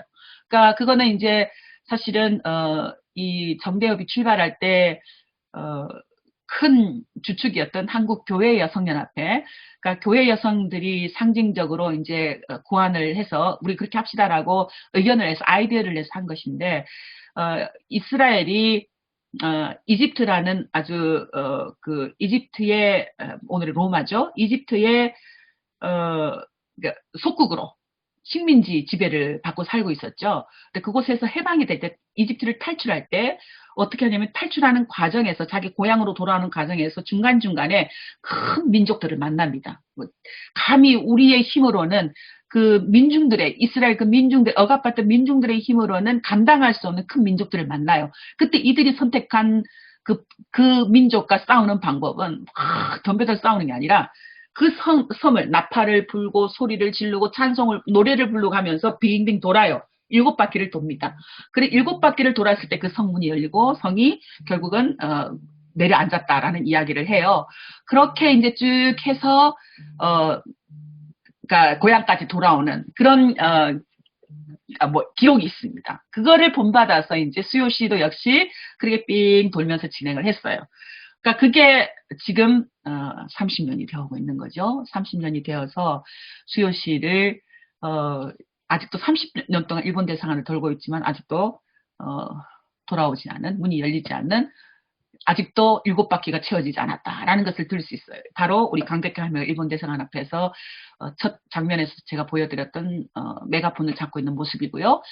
이렇게 수요시를 일본 대사관을 쭉 돌다가 그 중간중간에서 또 서서 이렇게 지나가는 시민들에게, 이때는 점심시간에 진행을 했기 때문에 지나가는 시민들에게 우리의 목소리를 외치는 강백현 할머니 모습 보십시오. 얼마나 당당하고 절대로 할머니는 피켓으로 얼굴을 가리지도 않으셨습니다. 모자를 내리지도 않으셨어요. 정말로 당당하게 씩씩하게 싸우셨던 우리 강덕경 인권운동가의 모습을 저 때부터 확인할 수 있고요. 역시 이때도 보십시오. 우리는 지금은 사실은 경찰들이 이렇게 서 있진 않죠. 근데 저 때는 무장한 전투경찰이 서 있었어요. 그러니까 처음부터 수요시를 처음 시작했을 때부터 이렇게 전투복으로 우리 앞을 가로막아서 막고 있었는데요. 그래도 할머니 개념치 않았습니다. 정말 주저하지 않았고요. 두려워하지도 않았어요. 그 경찰들을 향해서 호통치기도 하셨고 당당하게 일본 대사관을 향해서 목소리를 내셨던 강덕경 할머니 모습이고요. 또 이 모습은 이제 수요시를 과정에서 할머니의 모습이 약간 달라지고 있는 것을 느낄 수 있을 거예요. 세월이 가고 있죠. 그리고 다른 한편 머리가 세월이 가고 있는 것뿐만 아니라 다른 할머니에 비해서 강백경 할머니가 조금 더 빨리 연세가 드시고 있구나라는 것을 느낄 수 있습니다. 또 이 모습은 굉장히 미소를 자아내게 하는 그런 웃음인데 할머니들이 아마 그랬던 것 같아요. 1945년 8월 15일 전쟁이 끝나고 나서 최 밑바닥에서 삶을 살아오셨지만 한국 사회 최 밑바닥에서 손가락질 받으면서 또 업신여김을 당하면서 그렇게 사셨지만 그 속에서 지금까지 생존해낼 수 있었던 것, 그거는 역시 할머니들이 살아왔던 그 끈질긴 저항력. 그래서 살아날 수 있었고, 그래서 신고할 수도 있었고, 그래서 이렇게 정대업 운동 속에서 운동가로 적극적으로 싸울 수 있지 않았는가, 그런 생각을 갖게 되거든요. 그러니까 민중 중에 민중으로 살아오면서 가졌던 그 할머니들의 정신, 어떤 힘, 역동성, 희망, 그것을 얼마나 힘들어요. 수요일마다 데모를 한다는 게. 수요일마다 데모를 하고 또 시시때때로 3.1절, 8.15 등등의 집회를 해야 되고 나와야 되고 그럼에도 불구하고 이곳에서 다른 할머니들과 함께 손을 잡고 외치고 그 속에 응어리 맺혔던 것을 폭로해내고 토로해내고 그리고 그 옆에 지지하는 사람들이 많진 않지만 그래도 지지하는 사람들이 늘어나게 되고 이런 모습 속에서 할머니들은 아름다웠어요. 정말로 아름답기도 하고 웃기도 하고 수요시가 끝나고 그 근처에서 일본 대사관 근처에 식당에 가서 밥을 먹으면서 이렇게 이제 조끼도 벗고 겉옷도 다 벗고 밥을 먹으면서 노래도 부르고 야한 농담도 하시고 또 자기 자신들의 그런 흉도 보시고 또 때로는 싸움도 하시고 욕도 하시고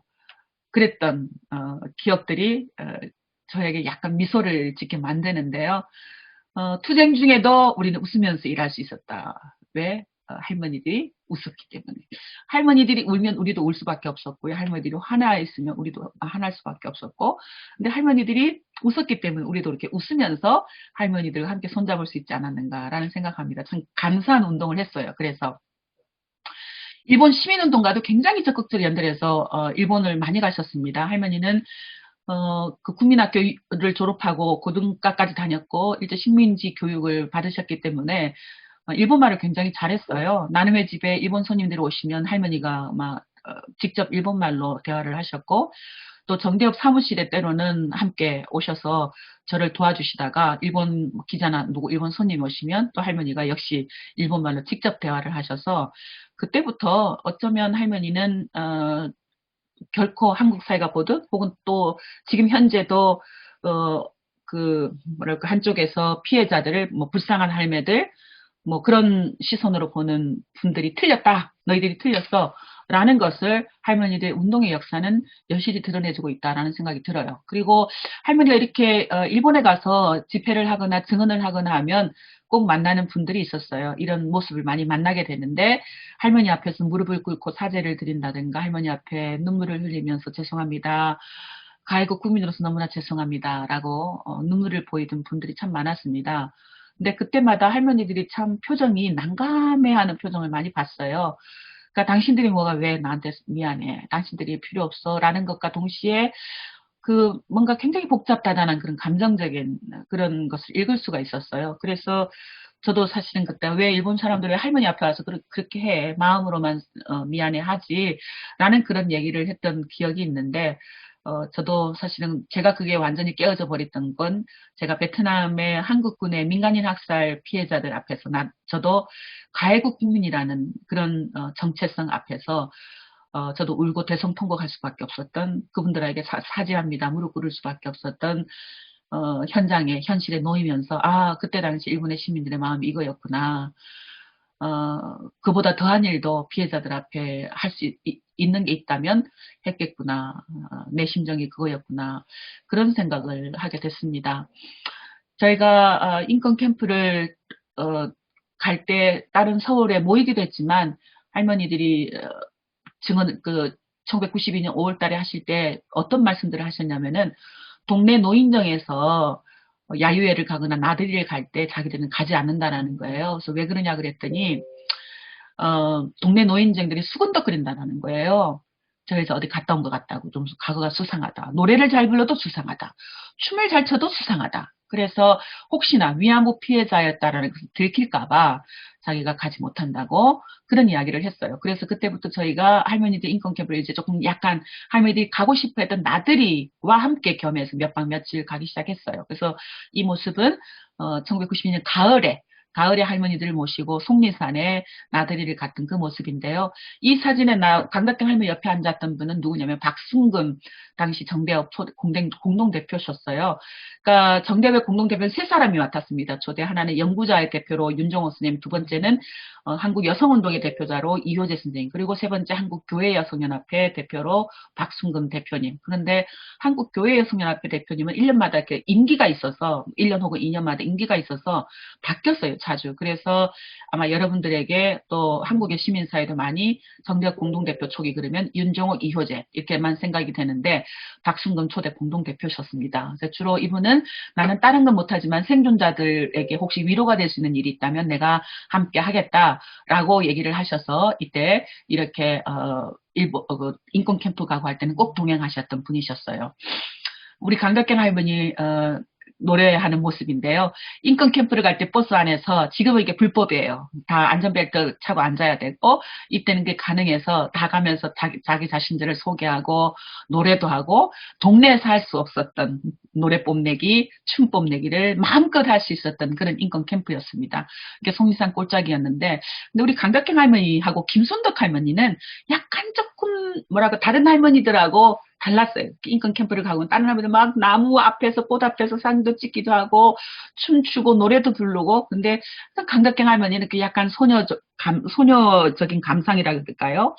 이렇게 앉아서 뭔가 상상을 하거나 뭔가 약간 우수해져진 눈빛을 보이고 멀리 쳐다보고 있다라든가 그런 모습이 많이 생각납니다. 그러니까 이 사진 한 장에서도 그런 게 생각나죠. 우리 이용수 할머니는 지금 약간 춤추시러 일어나시려고 하는 모습이에요. 그런 모습이고 우리 김순덕 할머니 그걸 구경하고 있는 모습이고 청년들과 연대도 굉장히 적극적으로 했는데요. 이화여대가 축제가 열릴 때 할머니들 함께 하셔서 김순덕 할머니, 강덕경 할머니 가장 단짝이었는데 이 못다 핀 꽃에도 역시 두 분이 많이 나오죠. 이야기가 이화여대 학생들과 함께 가서 대동제에서 이렇게 학생들과 즐거운 대화도 하시고 만남도 하시고 학교 캠퍼스를 돌면서 할머니들 목소리를 젊은 청년들에게 전하는 그런 활동을 직접 하셨는데요. 우리 강덕경 할머니도 그렇게 청년 대학생들에게 굉장히 중요한 인상을 주셨던 분이셨어요. 유엔 활동도 굉장히 적극적으로 벌리셨는데 이게 93년 5월 달에 유엔 인권소위원회 현대형 노예제 실무회의에 참석했던 모습이에요. 그러니까 신혜수 당시에 국제협력위원장하고 강덕경 할머니 그 옆에는 북측에서 온 북측 대표단이었습니다. 그러니까 유엔에서는 남북이 굉장히 적극적으로 연대를 해왔고요. 때로는 뭐 서울에서 평양에서 못 만나더라도 스위스 제네바 유엔 인권소위원회, 유엔 인권위원회, 또 현대형 노예제 실무회의 이런 데서는 남북 정부도 함께 공조해서 일본군 위안부 문제에 대해서 이야기를 하기도 하고 또 직접 뭐 포럼을 한다든가 그런 활동도 함께 했는데 이때도 역시 이렇게 같이 하게 됐고 이때 그 당시에 신혜수 선생님이 전한 바에 따르면 거기에 그 강을 보면서 강덕형 할머니 내가 그림 도구를 갖고 왔으면 저걸 그림에 담았으면 좋겠다라는 이야기 했다라는 거죠. 그러니까 역시 약간 강덕경 할머니는 약간 문학적인 예술적인 그런 끼가 그런 재능이 있었다라는 생각이 좀 듭니다. 그 무엇보다도 할머니는 사실은 일본 정부가 법적 배상이 아닌 위로금 혹은 인도주의적인 지원 이런 입장을 밝혔을 때 가장 앞장서서 우리가 바라는 것은 범죄 인정과 공식 사죄와 법적인 배상, 책임자 처벌, 역사 교과서에 기록하는 것, 그리고 추모비와 사료관을 건립하는 것 등을 굉장히 적극적으로 이야기를 하셨던 분이셔요. 앞장서셨고 1993년에 책임자를 처벌하라라는 고소고발장을 일본 도쿄 검찰청에 제출을 하러 가는 그런 일들을 한국과 일본의 변호사단들과 시민단체가 함께 모여서 준비를 하게 됩니다. 그때 할머니도 직접 나서게 되고요. 제출하러 가지만 역시 일본 검찰청이 접수도 거부해요. 그러니까 우리 한국 같은 경우는 검찰청이 그 고소고발장을 접수하는 거 거부하진 않고 일단 접수를 하거든요. 기각을 하거나 뭘 한다 하더라도. 그런데 접수조차도 거부를 합니다. 그래서 굉장히 절망감을 갖고 돌아오지만 그럼에도 불구하고 할머니들은 포기하지 않고 강덕형 할머니 특별히 포기하지 않고 일본 정부에게 민간 위로금 반대한다. 책임자를 처벌하라. 라는 그런 활동들을 굉장히 적극적으로 하게 되죠. 그런 할머니의 활동 소식은 신문에도 실려서 이렇게 나기도 합니다. 우리 강덕경 할머니 옆에 송신도 할머니도 역시 현수막을 들고 민간 기금에 위로금 반대한다라는 투쟁을 굉장히 적극적으로 하셨고요. 그러는 가운데 나눔의 집에서는 할머니들의 그림 교실이 시작이 되고 있습니다. 처음에는 감정을 드러내는 그냥 선 그리기부터 점을 찍기도 하고 자화상을 그리기도 하고 각자의 자화상을 그리기도 하고 하는 그런 그림을 그리시기 시작을 해요. 그 그림을 그리셔서 전시회를 하기도 하고 또 직접 그림을 가지고 주변 사람이 전시를 하면서 그 전시회를 오는 분들에게 그 그림에 대해서 설명을 할 때 마치 뭐라고 굉장히 뭔가 달성했다라는 느낌 그런 표정들을 하면서 만족도가 굉장히 높았다라는 것을 지금 기억이 납니다. 그런데 안타깝게 할머니는 1995년 8월에 폐암 판정을 받으세요. 그러니까 이 폐암 판정도 어떻게 알게 되냐면 할머니가 담배를 오래 피셨고 그때마다 제가 그런 얘기를 해요. 할머니한테 할머니 담배 좀 그만 피자. 오래 살아야지 담배 좀 그만 피자라고 이야기를 했을 때 이것만은 우리 김복동 할머니 똑같은 말씀을 하셨는데 이게 내 자식이고 내 남편인데 이거마저 없으면 내가 뭔 재미로 사노 그런 얘기를 하셨어요. 그런데 결국 이렇게 폐암으로 이어지게 됩니다. 근데 한국의 기업들 중에 대기업들 중에 특히 일본군 위안부 문제에 뭔가 기업이 기부를 하겠다 혹은 기업이 할머니들에게 뭔가를 하겠다라고 했던 기업이 없어요. 오로지 하나 현대. 정주영 당시 현대 회장이 같은 시대를 살았기 때문에 내가 저 위안부 할머니 대해서 꼭 뭔가를 하고 싶다라고 하셨고 1995년 8.15를 맞이해서 위안부 할머니들이 평생 동안 돌아가실 때까지 현대가 운영하는 현대 아산재단이 운영하는 전국 각지의 병원에서는 할머니들 무료로 치료하고 하겠다라고 선언을 합니다. 그래서 1995년 모든 할머니들을 건강검진을 해주셔요. 근데 그 건강검진 결과에 할머니가 폐암 판정이 됩니다. 그 폐암 판정을 받고 나서 할머니가 이제 갈수록 더 말라지시고 그리고 수요시에 오셔도 이렇게 뒤에 숨이 차서 뒤에 앉았다가 가시기도 하고요. 그런데도 이렇게 아프심에도 불구하고 병원에 가셨더라도 수요일만 되면 나 일본 대사관 가야 된다. 대사관 가자라고 오셔서는 이렇게 뒤에 쪼그리고 앉아서 앉았다가 1시간 채우고 그렇게 가시기도 하셨죠. 그러니까 지금 생각하면 좀 가슴이 많이 아픕니다. 할머니 투병 때 모습이고요. 예, 많이 야하시고 머리도 많이 빠지셨고 살도 약간 피부가 힘도 없어지시고 그런 모습을 갖게 되셨고요. 그리고 이제 병원에서 나오지 못하는 시간들을 살게 되십니다. 이게 낮은 목소리 2 영화의 장면인데요. 정말 제가 어떻게 그럴 수 있을까? 이때는 마약 진통제가 아니고는 견딜 수가 없을 정도로 굉장히 고통스러웠어요. 그래서 입원실에 계시지 못하고 늘 간호사들이 있는 간호사실 옆에 이렇게 침상을 놓고 있었어요. 너무 아파서. 너무 아파했기 때문에 아프면 바로 몰핀을 투여하고 또 몰핀을 투여하고 그런데 이제 몰핀을 투여하면 계속 비몽사몽간에 계셨기 때문에 약간 그래도 그걸 조절하려고 그때마다 옆에 바로 간호사들 옆에 할머니를 모시고 있다가 치료하고 그래서 이것도 역시 그런 모습인데요. 이때도 그렇게 아픈데 이때 이 대화 자막은 그대로 할머니가 지금 얘기하는 것이 자막으로 있는 건데요. 이 영화가 나중에 다 볼 수 있도록 깊이 생각할수록 이 영화가 나중에 많은 사람들이 볼 수 있도록 그래서 우리가 겪은 것을 사람들이 알 수 있도록 그렇게 해야 된다라고 이야기를 합니다. 아마 변영주 감독은 이 영화를 찍으면서 얼마나 또 가슴이 무거웠을까, 어깨가 무거웠을까라는 것을 사실은 조금 생각할 수 있는데 죽어가는 그런 시간들 속에서도 당신은 당신의 역사를 일본군 위안부 문제를 한국 사회가 알아야 되고 국제사회가 알아야 되고 특히 일본의 시민들이 알아야 되고 그래서 잊혀지면 안 된다라는 그런 이야기들을 침상에서 계속 뱉어내십니다. 그럼에도 불구하고 할머니는 1997년 2월에 돌아가시게 되고요. 숨을 거두시죠.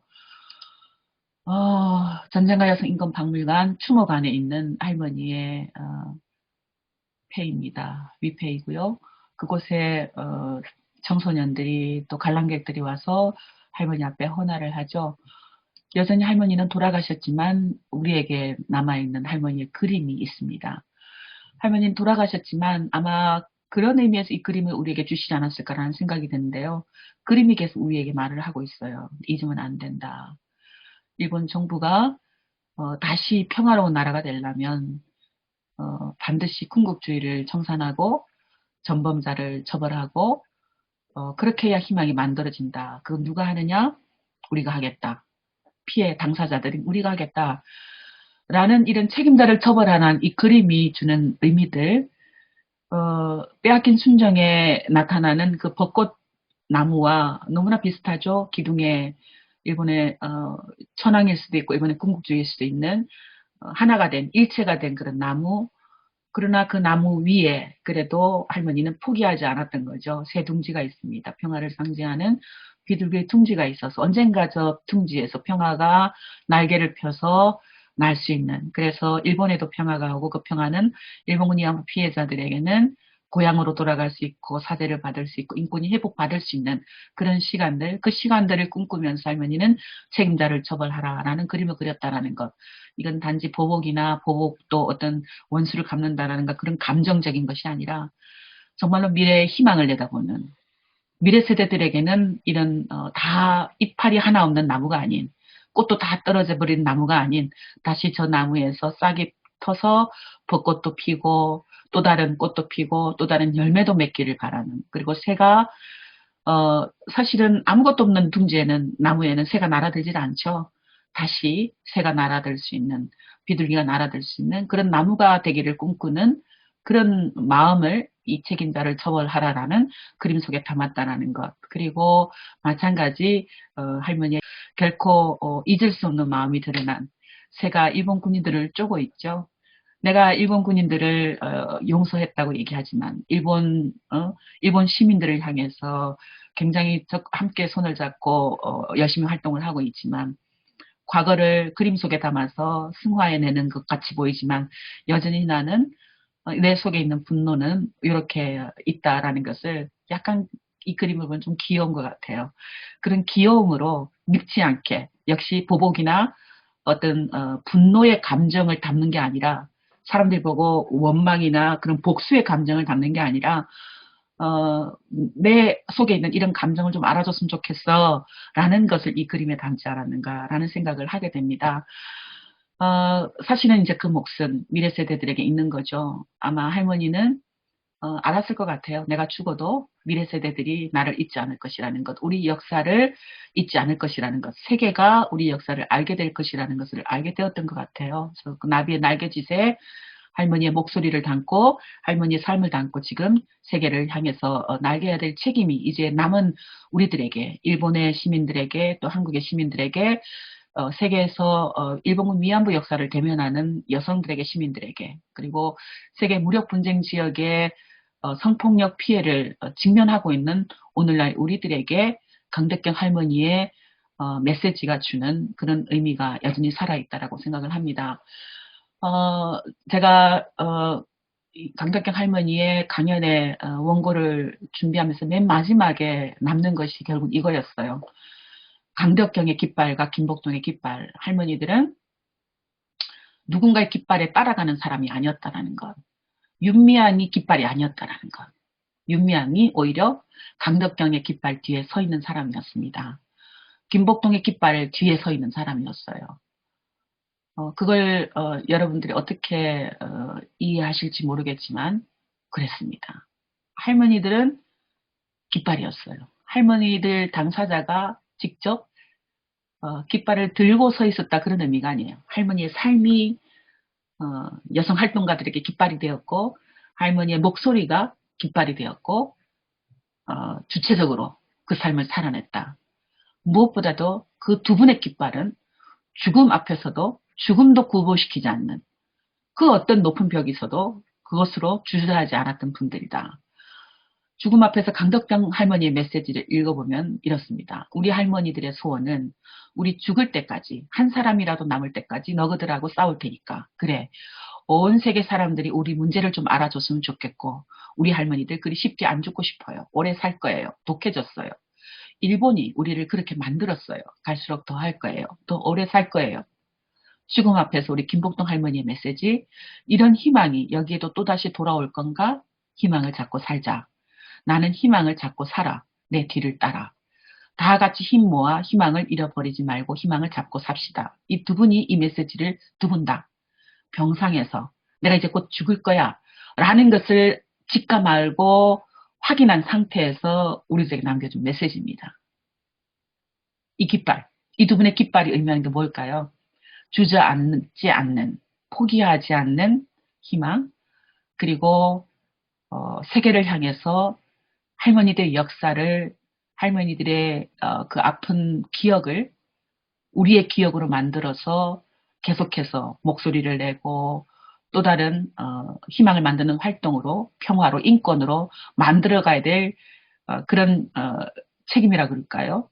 그것이 바로 할머니들의 깃발이 우리들에게 전수되고 있다. 이제 윤미향이 드는 깃발은 바로 강덕경과 김복동의 깃발을 함께 들고 윤미향이 가는 것이고, 양징자의 깃발도 역시 송신도의 깃발, 강덕경의 깃발, 김복동의 깃발을 들고 이제 그분들이 외치셨던 그 목소리, 그분들이 살으셨던 그 삶을 우리가 사는 것이다. 그게 어쩌면 할머니의 깃발 그 다음의 주자들이 계속해서 물려간다면 강덕경 할머니가 말씀하셨던 내가 죽어도 죽지 않을 것이다. 김복동 할머니 내가 죽어도 희망을 잃어버리지 않을 것이다 하는 그 말씀이 이루어지는 게 아닐까라는 생각을 해봅니다. 마지막으로 강덕경 할머니께서 하셨던 말씀을 전하고 끝내려고 합니다. 우리가 가장 두려운 것은 우리의 이 아픈 역사가 잊혀지는 것입니다. 저는 감히 강덕경 할머니께 약속드리겠습니다. 할머니가 두려워하는 이 아픈 역사가 잊혀지는 것, 절대로 그런 일은 일어나지 않도록 할머니의 깃발이 되겠습니다. 감사합니다.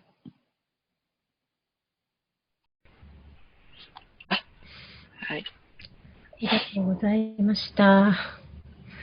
はい。じゃあ、ここから3人で、皆さん含めてお話ししていきたいと思います。ヤンさん、今のお話聞いて、ヤンさんも監督さんとの思い出たくさんあると思うんですけれども。じゃあ、ユミヤンさんに私から質問なんですけど、やはりその最後、カンドッキョンさんとキンボットンさんのメッセージを、出していただいて、で、本当に、カンドッキョンさんは初期の、キム・ハッスンさんとカンドッキョンさんが、やはり初期の運動のリーダー。で、その初期のリーダーのお二人が、二人とも1997年に亡くなって、で、運動の後期のリーダーっていうのが、まあ、キン・ポットンさんだっていうふうに、私も常日頃そう思ってるんですけれども、亡くなった時に発したメッセージの違いというのが、今最後そこをお話しくださいましたけどね、私なんかもこう漠然とそこの違いっていうのをいつも思ってたんですね。それやっぱり遂げたものの違い、達成したものの違いなんだろうなと思っていて、やはり最後、やはりがんに全身蝕まれて亡くなる、1ヶ月前にね、結果的には亡くなる1ヶ月前に希望をつかみ取って生きよう。私は希望をつかみ取って生きているっていう、その本当に死を直前にして、私は生きているって言った。で、私みたいにみんなやってごらんっていう風に、その言葉を私直接目の前で聞くことができて、この、やはりこう、掴み取ったもの、その達成したものの大きさをすごく感じることができたんですけど、カンドッキョンさんの亡くなる時の映像というのは、やはり今のお話もあったように、ナヌンの家の2の中でね、映画ナヌンの家、ナジュン・モクソリの2の中で、この姿を、自分のその死んでいく姿ですよね。本当に、苦痛に苦しむ、この姿をちゃんと撮って、全世界に知らせてくれと。で、あの、そういうメッセージを最後に発している。やはり達成できなかった苦しみ、痛みみたいなのが、すごく滲み出たシーンだったと思うんですよね、あの映画のシーンが。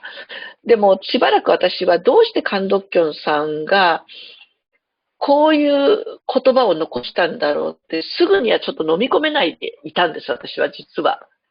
うん。当時ね、とにかくその被害者たちが出てきた当時、日本ではシンパシーを感じる人たちの中からも、本人たちは実は自分たちのことを周りに知られたいと思ってないんじゃないのっていうことが盛んに言われてた時だったの、まだ。本人たちは自分たちのことを知られたがっていないのに、周りが知らせているみたいな。そういう見方を日本ではまだたくさんの人がしていた。で、そういう人たちこそが、自分たちこそが被害者に対するシンパシーを持ってるんだっていうふうに思ってる。だから、その右翼的な人たちでは全然ないっていうね。そういう時に私なんかも、まだ、そう、明確な答えをその時言えない時にカンドッキョンさんが、死にゆく姿で私たちのことを全世界に知らせて、この姿を全世界に残してって言ったっていうのは、すごく大きな意味がやっぱり当時もあったんですよね。でも、なんかそれがうまく咀嚼できないまま、なんかずっと来ちゃってたので、やはりそのメッセージ、カンドキョンさんのメッセージっていうのを、まあ今もお話ししてくださいましたけど、改めて、当時の、カンドキョンさんの気持ちとか、踏まえて、まあ、弓矢さんがどういうふうに捉えているのか、もうちょっと改めて聞きたい気がするんですけど。 사실은 강덕경 할머니가 숨을 거두실 때 마음이 굉장히 무거웠을 것이라고 생각이 들어요. 그러니까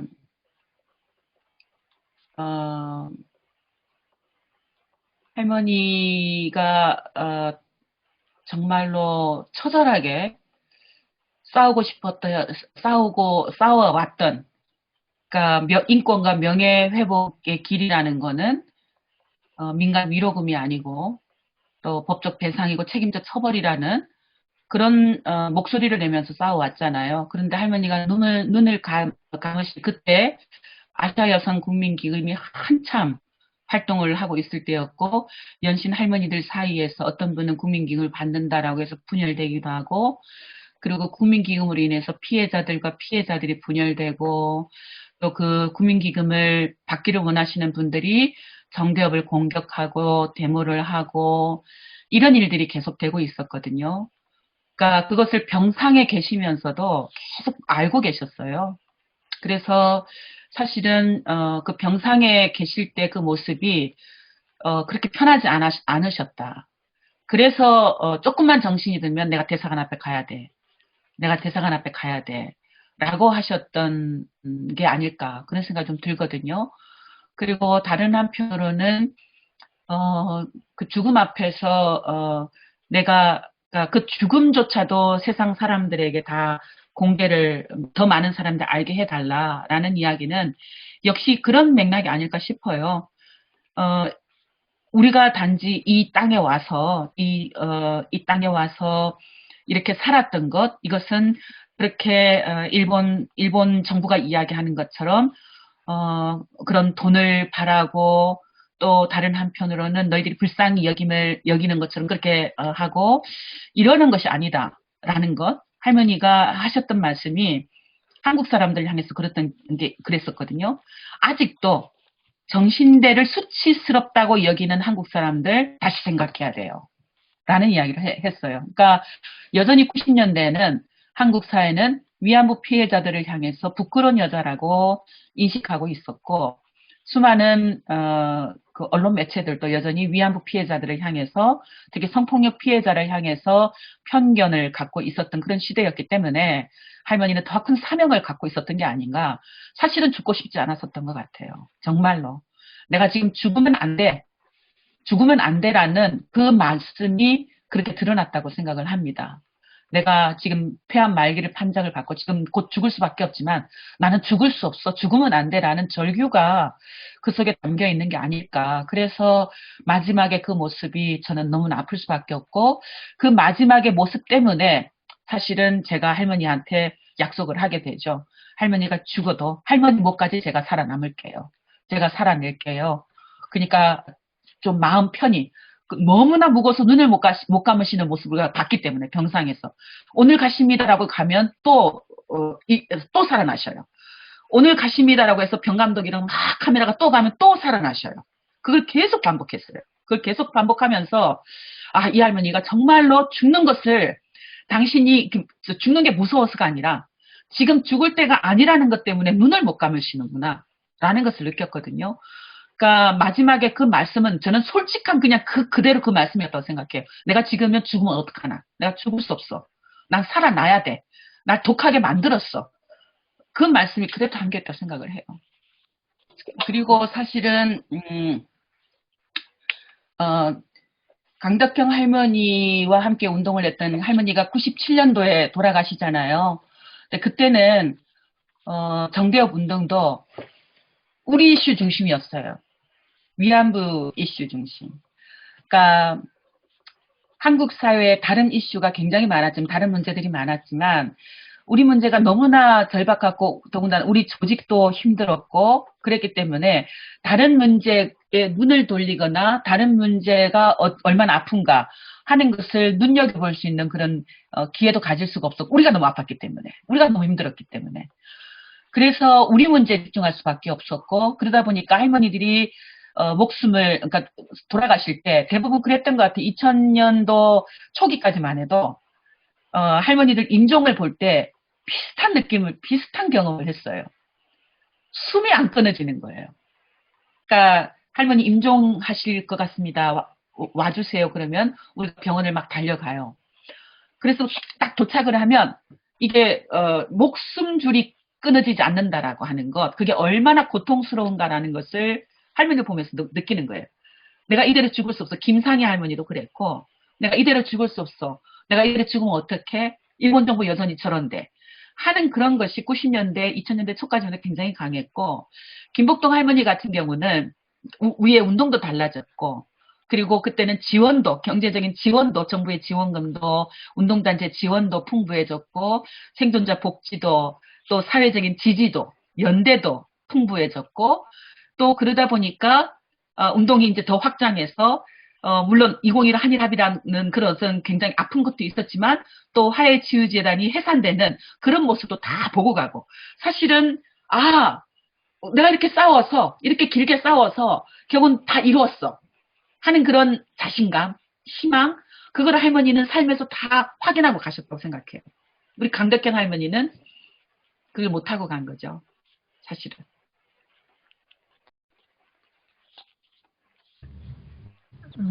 本の中にも、関東京さんや何年もの家の暮らしている女性たちが日本の社会の様子が伝えられるたびに絶望と怒りでキャンバスに向かうっていうシーンがたくさん書かれてるんですけれども、今日お話伺ってユミヒャンさんがそういった関東京さんたちに寄り添いながら、そして本当に約束を守ったんだなってことを、だからこそキンボットンさんの今の言葉があったんだなってことを、2人の話聞きながら思いました。ちょっとすごい話でしたね。ありがとうございました。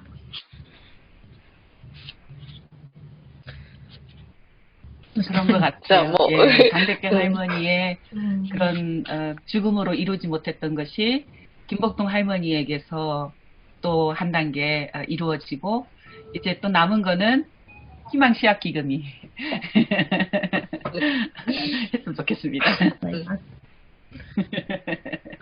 でもなんか声を上げたら変わるっていう風にみんなが思ってたのに、その90年代の戦いがどれだけ過酷だったのかってことを今日本当に改めて思ったし、もうなんか日本でもそうですけれども、性被害者が声を上げたら絶対こんなに思いして声を上げたんだから変わらないはずがないと思ったけれども、もうそんなところじゃない、もっとより大変な目に遭うっていう状況をもうずっと目にしていて、こんな社会を本当に変えたいなって。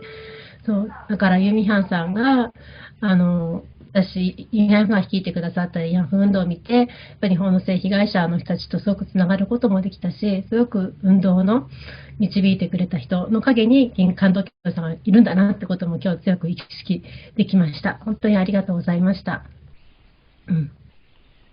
じゃあ、ヤンさん、本の話しましょうかね。本の話、簡単に。はい。現在、キボタネでは、キャンプファイヤーで、慰安婦被害者の絵に出会える、咲ききれなかった花を翻訳出版したいという、クラウドファンディングを行っています。で、これは、イ・ギョンシンさんという、当時、美大を卒業したばかりの大変若い女性が、ナヌンの家に通って、ハルモニたちに絵を教える。その過程が書かれた本です。で、初めから絵を教えるということで行ったのではなくて、実はハルモニたちがハングルを読めない、書けないということで、ハルモニたちにハングルを教える先生を募集していますということを知って訪ねていくんですね。で、初めて訪ねていった日に会ったのがこの方たち。絵に描かれている表現ですけれども、絵ではなくて、この本の中に書かれている表現ですけれども、さっぱりした性格で豪快なイ・ヨンニョンハルモニ、温和な笑顔をたたえたパゴンニョンハルモニ、ちょっと不愛想に見えるけど、面白い冗談を言うのが好きな長身のパクトゥリハルモニ、おとなしくて清潔感のあるソンパニムハルモニ、でこういった方々と、そして、この本の主人公になっていくお二人ですね。若い頃には本当に美人だっただろうと思わせるスラッとしたキム・スンドクハルモニ、静かな物腰でひときわ口数の少ないカンドッキョンハルモニ、このお二人がその絵画教室に最初から最後まで参加するので、この本の中ではこのお二人の話が大きな分量を割いて語られていくことになります。で、この本の、この二人が、実際に描いた絵ですけれども、左がカンドッキョンさんの代表作の一つ、奪われた純情。今日のユミヤンさんのお話の中にも出てきました。そして右が、この本のタイトルにもなった金寸道さんの代表作の一つで、咲ききれなかった花という本です。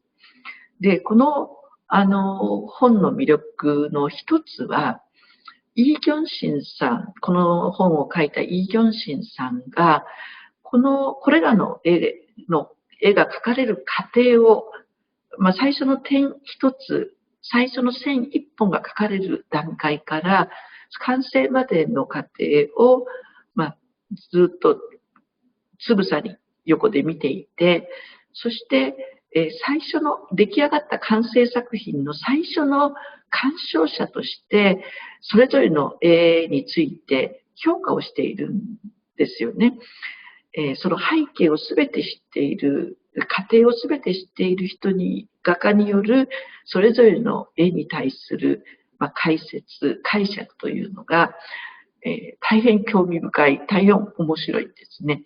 で、その一つとして、この左側の奪われた純情、カン・ドッキョンさんの代表作ですが、もうこれが書かれるまでというのは、本当に、すごい大変な過程があるんですが、それはぜひ、皆さん本を買って読んでいただきたいと思うんです。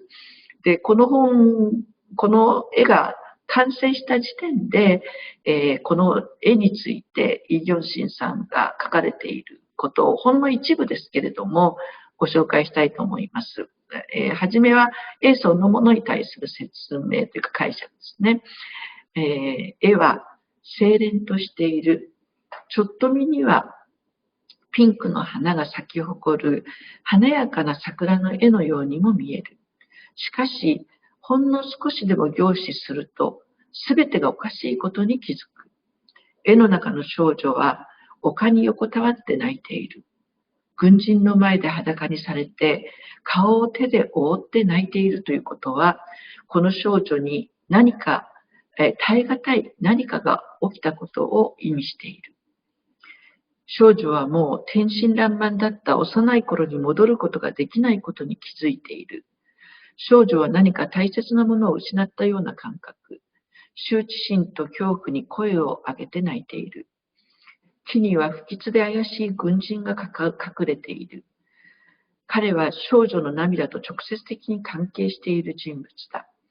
木なのか幽霊なのかわからない根がいくつも生えたこの奇怪な男は、まるで何も過ちを犯していないかのような素振りで体を隠している。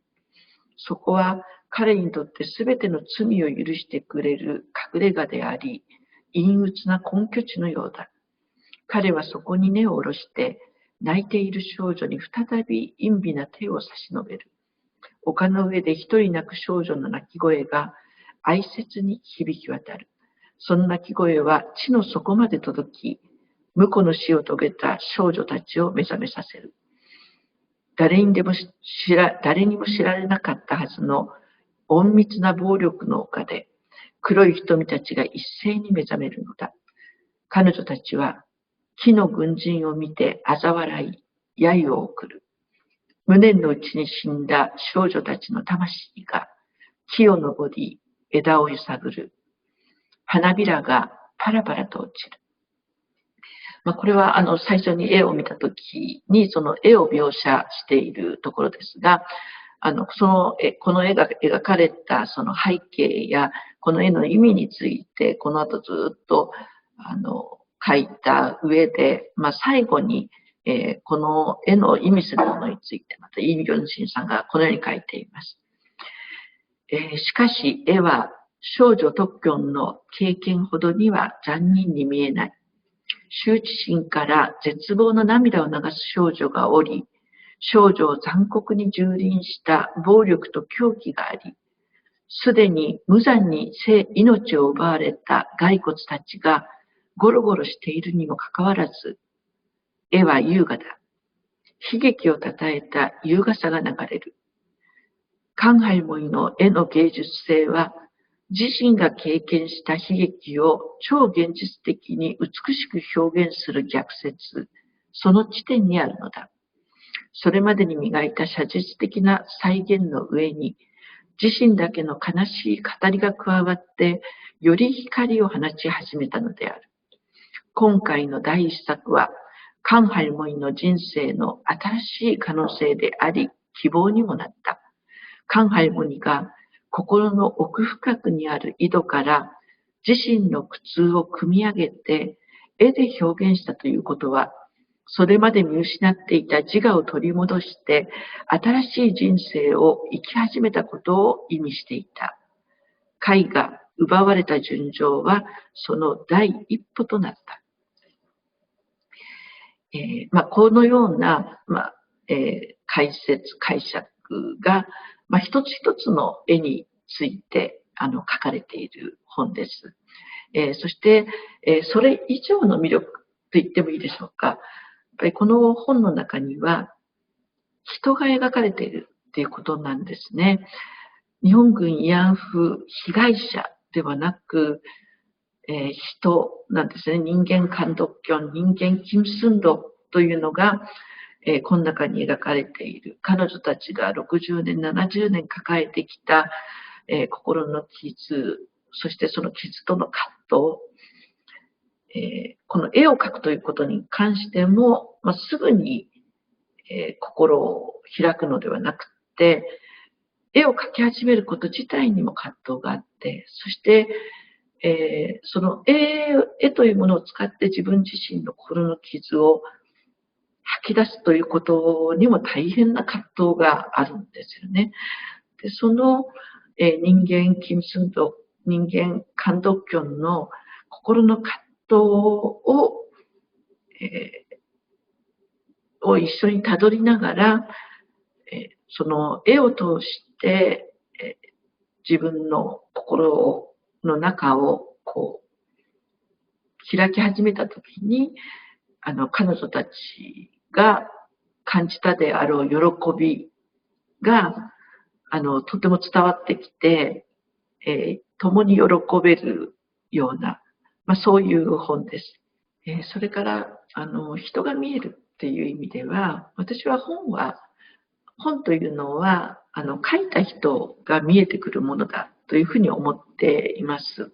で、この本の著者のイ・ギョンシンさんに私はとても共感しているところがあって、それは何かっていうと、被害者たちに出会って、初めはただ圧倒されるんだけれども、諦めずに通っているうちに、その彼女たちの心の傷が少しずつ感じられるようになり、少しずつ見えてくるようになって、で、それをなんとか自分で、なんとか何かお手伝いできないんだろうかっていうふうに考え始める。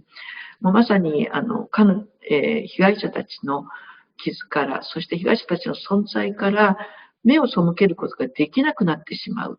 その過程が、やはりこの本の中に描かれているんですね。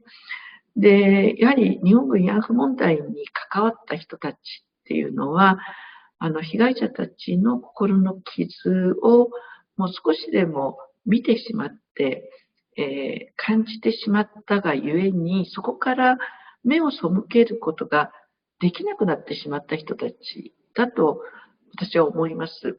私自身も孫振度さんと出会って、彼女の心の傷から目を背けることができなくなってしまった一人ですし、今日お話ししてくださったユミヤンさんは、もうまさに本当に韓国のたくさんの被害者たちと出会って、彼女たちの、心の傷から目を背けることができなくなって30年間やってきた人だと思います。で、その目を背けることができなくなると、どういうふうになるかというと、この傷を少しでも癒すために、少しでも軽くするために、自分に何かできることはないんだろうかっていうふうに、毎日毎日そればっかり考えるように、いつの間にかなっちゃうんですよね。私自身が、そうでした。孫振度さんの心の傷、負担を、ほんのちょっとでも軽くできる方法はないんだろうかって、いつの間にかそればっかり考えるような、生活になっていったんですよね。今日お話しくださったユミヤさんはまさに30年それをやり続けたっていうことだと思います。で、この著者のイ・ギョンシンさんも、このナヌの家に通い続けた期間、そういうことにとらわれた人なんだなというのが、とてもよくわかって、そういう意味での魅力、この著者に、著者の気持ちがとってもよく伝わるっていう意味でも、私にとっては大変魅力的な本でした。ぜひ皆さんにこの本をたくさん手に取って読んでいただきたいと思います。ヤンさんの翻訳が素晴らしくてですね、皆さん多くの人に読んでいただきたいなと思います。で、イ・ギョンシンさんが長い間このことを書かずにいられて、で2018年になってもう書かずにいられないって思いで本を書かれたわけですよね。そのことの重みもやっぱり私たち考えなきゃいけないなっていうふうには思っていて、もう繰り返し声を上げても日本政府が否定し、日韓合意っていう大きなことがあって、で、多くの人を、声を上げた人を絶望の淵に何度も立たせてきた。それを間違って見てきたイ・ギョンシンさんが、ご自身が見られたものをやっぱり残さなければという思いで書かれた。その、本当90年代の戦いの最中にいた女性たちの絵の時間が、ちょっとあまり、本当に、なんて言ったらいいんでしょうね。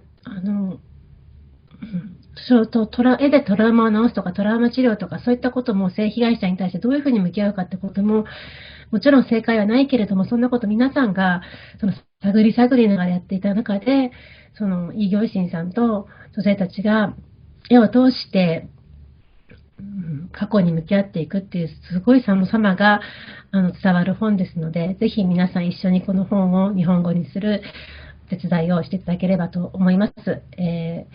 キャンプファイヤーでクラウドファンディングでご協力を求めてますので、どうぞよろしくお願いします。ユミヒャンさん、今日は本当にたくさん準備していただいて、お話しいただいてありがとうございました。最後にもう一言メッセージいただけたら嬉しいです。